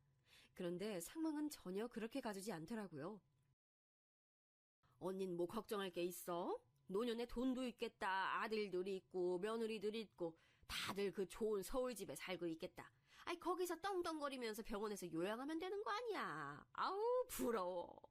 우리 애들은 내가 전화하면 받지도 않고 그렇게 돌려버리더라고. 아우 자식 농사를 언니처럼 지어야 했어. 그래야 늙어서도 큰 소리 땅땅 치고 살지. 그런 말을 들으면서 내심 그렇게까지는 아니라고 생각했지만 아들들이 저를 데리러 왔을 때 흐뭇한 마음도 있었어요. 며느리들이야 살림하고 애 챙기느라 못 오긴 했었지만 당연히 서울 쪽으로 올라가면 저를 신경 써줄 거라고 생각했답니다. 그런데 제가 있는 곳으로 면회를 온 며느리 둘은 평소 제가 그들에게 각각 따로 갖고 있었던 서운함을 다 잊어버릴 정도로 황당한 장면을 제게 보이더군요. 서운함이 다 가시게 해줄 정도로 정넘치는 모습을 보여준 게 아니라 이 모습을 제가 살던 동네 친한 미용실 아줌마들이 못 본 게 다행일 정도로 너무나 수치스러웠어요. 어쩜 이렇게 하나같이들 저한테 이럴 수가 있나요? 저의 거초나 간병을 두고 나온 화제를 듣자마자 둘 표정이 싹 변하더군요. 그러면서는 말 많은 둘째가 먼저 소리를 내는 거예요. 형님이 간병하세요. 아직 애기 없으시잖아요. 저 용진이 아직 여기저기 아픈 데 많고 신경 써줄 데 많아서 안 돼요. 형님이 어머니 봐주세요. 그러자 큰며느리는 도끼 눈을 뜨면서 바로 둘째를 노려보는 거예요. 동서, 지금 말장난해? 언제는 엄마 거리면서 서울집 받아낼 땐 언제고 무슨 이제 내외하듯이 어머니 소리하는 거야. 나보고 모시라고? 자기 진짜 웃기다. 내가 애 낳기 싫어서 안 낳았어? 어쩜 그렇게 말을 버르장머리 없이 해? 노인네 모시려고 하니까 아주 눈 뒤집어져서 되는 게 없어? 애 있는 게 벼슬이야? 저는 이때 생각지도 못한 반응이 쏟아져 나오는 것을 보고 기함할 수밖에 없었어요. 그렇지 않나요? 순간적으로 머릿속에 마치 사진을 찍어둔 양 제가 우리 동네 아줌마들한테 자식들 얘기를 했던 장면들이 휙휙 지나가더라고요. 대놓고 자랑은 아니지만 그래도 은근히 자랑으로 여기며 그런 마음을 적당히 숨겨가며 아들 며느리 자랑을 했던 모습들이 떠올라 더 얼굴이 뜨거워지고 심장은 쿵쿵 뛰고 수치스러움이 밀려오기 시작했어요. 형님이야말로 말장난 하시냐고요. 저 용진이 돌보고 챙기고 얼마나 아침에 눈 뜨자마자 바쁘게 사는지 모르시잖아요. 애 따라다니면서 종일 아주 죽겠는 사람한테 어떻게 어머니 간병하러 왔다 갔다 하라는 거예요. 그리고 형님이 장남 며느리시면 형님이 책임지셔야죠. 이렇게 쏟아내는 둘째 며느리 반응에 큰 며느리는 팔을 걷어붙이며 아주 뛰어들 기세로 반박하더군요. 나는 놀아? 난 노냐고. 나도 우리 신랑 뒤치다꺼리하고 바쁜 사람이야. 요즘 같은 세상에 큰 며느리만 다 하라는 법이 어딨어? 그러는 동서는 장남 며느리 아니고 둘째 주제에 집은 왜 받았는데? 받을 땐 좋고 책임 다 하라니까 하기 싫어? 보자 하니까 진짜 보통 주접이 아니네 동서? 이 말도 안 되는 기싸움 사이에 저는 멍청하게 껴있었어요. 당연히 둘 중 하나가 아니면 서로 교대로라도 저를 간병해주거나 지들 집으로 모시고 갈 거라고 생각했었는데 말이에요. 얘네들 집 각각 사준 뒤에 저는 저희 집으로 내려오게 했지 따로 집들이들을 한 적도 없고 제가 나서서 가본 적도 없는 사람이에요. 그런 시애미가 집도 절도 다 해준 시애비가 아파서 간병을 받아야 하는데 그 집을 손에 꽉 쥐고 못 들어오게 하는 거예요. 너무 기가 차서 할 말이 없고 머리와 몸이 다 피곤해지더군요. 일단은 혼란스러워서 둘 다 가라고 했고 서울에 있는 영순 언니에게 사정을 말해서 언니가 바쁜 중에 와줬어요. 동생이 나이 먹어 허리 수술하고 몸도 못 움직이는 걸 알고 안쓰러워하더군요. 사실 저도 언니의 보살핌을 받고 나니 생전 목욕탕 한번 같이 가본 적 없는 며느리들 수발보다는 우리 언니가 낫단 생각도 했어요. 그런데 생각할수록 저들 행동이 너무 절 힘들게 하고 우라통 터지게 만들더군요. 그간 쌓아오며 참아왔던 것들이 얼만데 대체 제가 얼마나 우스웠길래 저를 한가운데에 두고 그 난장판들을 피웠던 걸까요? 참다 정말 너무 억울하고 한맺혀 잠이 안 오던 새벽에 언니에게 이런 얘기를 털어놓았어요. 늙음하게 손녀 손주들 돌보고 있던 언니는 이 얘기를 듣고 깜짝 놀라서는 왜 그런 꼴이 되었냐며 화를 마구 내는 거예요. 에라이 미친 것들. 너 그것들 싹 다 쫓아내. 안 그래도 시이모가 왔는데 코빼기도 안 내비치고 있는 내내 전화 한 통도 안 한다 싶었다. 그것들은 너한테 집 받아서 살 자격들이 없어. 올 때 갖고 온 것도 없는 것들이 주제에 서울집은 달라 해서 사주고 넣어줬더니 이거 간병하느라 얼마나 모신다고 그 앞에서 싸워들? 참나. 야, 은혜를 모르는 것들이 있다지만 그것들은 정말 독하다. 그것들 더 놔뒀다간 네 재산 홀랑 까먹고 너 갖다 버릴 것들이야. 다 쫓아내버려. 양아치 같은 것들. 이 말을 듣고 있자니 너무 기가 막히고 더 배로 화가 나서 아들들에게 전화해서 슬슬 사정들을 떠봤는데요. 이거 참 가관이더라고요. 역시 하나를 보면 열을 난다고 웬만한 얼간이들이 우리 며느리들 같은 짓을 하진 않죠. 알고 보니 큰아들은 저에게 너무 미안하고 지 엄마가 안쓰러워서 며칠 집에 모셔오려고 했다는데 큰며느리가 극구 반대를 하는 바람에 어마어마하게 싸웠다는 거예요. 엄마, 내가 면목이 없어. 진짜 이럴 줄 몰랐어, 이 사람. 아니, 어떻게 그럴 수가 있어? 나 너무 실망스러워. 내가 처가댁 처자나 처남을 얼마나 챙겨줬는데 나도 배신감 장난 아니야. 아들은 이런 모습으로 자기 부인에게 너무 화가 나서 냉전 중이라 하더군요. 큰며느리는 그러던지 말던지 절대 시어머니를 집에 들이지 않겠다며 신신당부를 했다고 들었고요. 그런 얘기를 들을수록 이전과는 절대 같은 모습으로 이것들을 둘 순 없겠더군요. 언니네 집에 며칠 있으면서 전 몇 번이나 숨을 고르며 며느리들에 대한 생각을 또다시 고치고 또 고치고 그렇게 일을 갈게 됐습니다. 와중에 둘째 아들에게 전화를 걸었더니 이 녀석은 아예 다른 문제로 고민을 하고 있던 중이었더군요. 다른 것도 아니고 지 마누라 때문에 말이에요. 둘째 며느리는 아주 큰 며느리는 양반일 정도로 사고를 치고 있었더라고요. 뭐야? 애를 제대로 안 본다고? 엄마, 나 진짜 이런 말까진 안 하려고 했는데 장난 아니야. 용진이 아파서 그렇게 차로 왔다 갔다 하던 혈기는 어디 가고 애 괜찮고 이쪽에 집 얻고 나니까 이 동네 아줌마들이랑 몰려다니면서 맨날 애를 늦게까지 어린이집에 맡겨놔. 어디 멀리 가서 비싼 밥 먹으러 다니고 옷 사대고 얼마 전엔 애를 안 데리러 가서 어린이집 선생님이 나한테 전화를 했다니까. 나 그때 일하고 있었어. 애 엄마가 안 왔다면서 7시가 넘었는데도 안 오신다고 용진이가 울고불고 난리 났다는 거야. 나보고 무슨 자기 쇼핑몰에 와 있다고 대신 데리러 가달래. 미친 거 아니야 얘? 전 완전히 인내심의 줄이 또 끊어져 버려서 더는 정신을 차릴 수 없게 됐습니다. 일단 허리가 조금 가라앉은 것 같아서 그대로 둘째네 집으로 이동했어요. 역시 가보니까 며느리는 집을 비우고 밖으로 싸돌아다니고 있어서 그런지 집이 아주 개판인 거예요. 빨래통은 쓰러질 듯 꽉 차서 악취가 풍기고 있고 냉장고는 썩은 음식 천지에 집도 구석구석 모래사장처럼 먼지가 쌓여서는 그 집에서 산 지 무슨 10년은 된 양 지저분하더라고요. 그대로 아무것도 건들지 않고 큰며느리도 둘째 며느리도 싹 다 호출했어요. 퉁퉁거리면서 왜 부르시냐고 설마 자기 모시라고 할까봐 인상을 잔뜩 쓰고 나타난 그것들에게 저는 다짜고짜 통보부터 했고요. 이것들 얼굴이 냉동된 오징어처럼 시퍼렇게 변하는 꼴도 마주했습니다. 니네들 이혼해라. 다들 집에서 나가. 더 얘기할 것도 없고 바꾸고 뭐 할 것도 없어.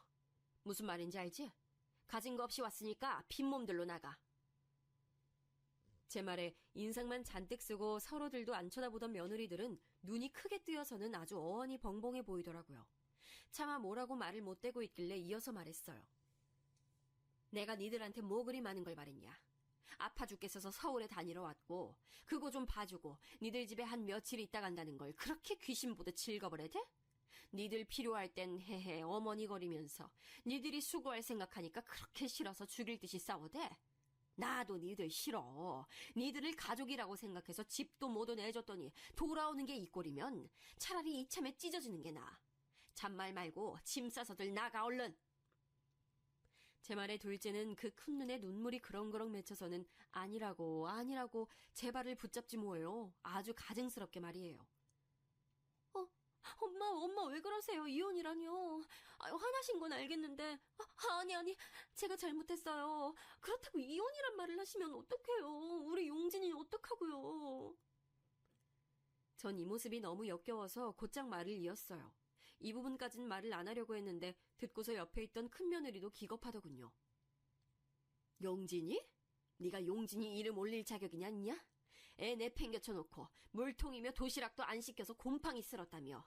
어린이집 선생님이 애 걱정을 할 정도라며. 그리고 헬스인지 뭔지 다니면서 거기 젊은 놈이랑도 어울려 다닌다면서. 넌 지금 나한테 한 대 안 얻어맞은 걸 다행인 줄 알아. 안 그래도 이 얘기를 아들이 전할 때 조용히 마음속으로 이혼 생각을 몇 번 했다가 참았다고 했었거든요. 저를 생각해서 참았다는데 전 그럴 이유가 없다고 생각됐어요. 좋은 말 할 때 썩 꺼져.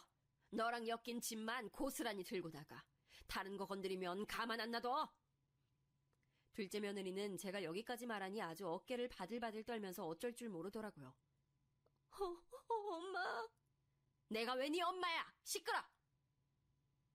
그리고 전 곧장 눈을 돌려 큰며느리에게도 호통을 쳤어요. 넌 뭐 아닌 줄 알아? 너도 당장 집 가서 짐 싸서 나가. 긴 말 더 듣기 싫어. 일찍 며느리로 들여서 눈치라도 있는 줄 알았더니 뒤에서 내 욕이나 하고 다니고. 너도 다를 거 없어. 네 친정이건 어디로건 다 썩 꺼져. 제가 이렇게 난리를 치는 동안 같이 자리 잡고 앉아있던 큰아들과 둘째 아들도 어느 정도 마음의 결심을 한 듯 하더군요. 큰아들은 여러모로 실망했었는데 계기가 필요했던 것 같고, 둘째 아들은 이미 자기 입으로 저에게 먼저 이혼 얘기를 꺼냈었어요. 전 그걸 정리한 것뿐이고요. 솔직히 아들 둘 다 이혼시켜서 제게 좋을 게 뭐가 있나요? 하지만 이런 며느리들은 없는 것만 못해요. 평생 살면서 우리 아들들한테 부정적인 에너지밖에 주지 못한다고요. 이후로 둘째 며느리는 도저히 도망갈 구석이 없고 내뺄 게 없으니 그냥 순순히 백기 들고 나갔고요. 큰 며느리가 그렇게 의외로 그렇게 악을 바락바락 썼다더군요. 자기 친정 동생들까지 가끔 데리고 와서 재우고 애는 가질 생각이 없어 보이고 그렇게 지집인 양 지키며 살았나 봐요. 심지어 저한테 울면서 아주 구질구질하게 빌었답니다. 어머니, 제가 어머니 모시기 싫어서 그런 게 아니에요. 사정도 있고 저도 몸이 안 좋아서 도저히 모실 상황이 안 돼서 동서한테 부탁하려고 했던 건데, 동서가 자꾸 싫다고 하고 제 속을 긁으니까 감정이 안 좋아서 그런 거예요. 그렇다고 이혼을 하라고 막 그러시면 저도 너무 서운해요, 어머니. 서운하면 서운한 거 풀 생각하지 말고 각자 갈 길 가자. 넌 네 갈 길 가. 난 나대로 내 아들이랑 집 그대로 찾아와야겠으니까. 시간 더 끌지 말고 나가. 연락도 하지 말고. 이리하여 시간차를 좀 두고 두 며느리들을 다 싹 다 쫓아내버렸어요. 돈 갖고 어설프게 사람 갖고 놀고 간 보는 것들은 돈으로 회초리질을 해줘야 되는 게 맞아요. 제가 워낙 돈 때문에 서름이 많았어서 애들은 고생 안 시키려고 했더니 정작 우리 애들은 둘째치고 그 배우자랍시고 들어온 것들이 누리고 앉았네요. 경제력 없이 온 것이 안쓰러워서 잘 챙겨주려고 했는데 그 위에 앉아서 더 저를 골리고 있으니 다 끊어버려야죠. 다시는 어떤 구석으로든 엮이고 싶지 않은 망할 것들이에요. 나중에 아들들한테 며느리라는 것들 근황을 들었는데 큰 며느리는 아주 지네 친정 식구들이 돌아가면서 전화를 걸어대며 우리 아들한테 빌고 있다나 봐요. 좁아 터진 닭장 같은 집에서 다시 모여 살게 생겼다며 우리 누나, 우리 언니 좀 봐달라고 말이에요. 이 얘기 들으니 더 어이가 없을 뿐이고 지난달에 듣게 된 둘째 며느리 근황은 더 기가 막힌답니다. 아픈 애며 지 남편이며 놔두고 젊은 남자랑 돌아다니더니 그 남자가 글쎄 이혼 얘기 도는 거 알자마자 대차게 버렸다더군요. 이것들이 감히 저한테 전화질을 못하고 만만해 보이는 우리 아들들한테 전화해서 울고 짜고 비굴하게 빌어대고 있나 봐요. 저는 손주 문제 때문에 둘째 아들과 살림을 합치기 위해 이곳에 올라왔고 큰아들은 기존에 살았던 집을 정리하고 새로운 터로 이사를 갔어요. 해결할 것들이 좀 남아있긴 하지만 며느리 둘 다 쳐낸 거 생각하면 큰일도 아니고 아무쪼록 시간이 모든 걸 잘 해결해주기만을 바래요. 이야기 들어주셔서 감사합니다.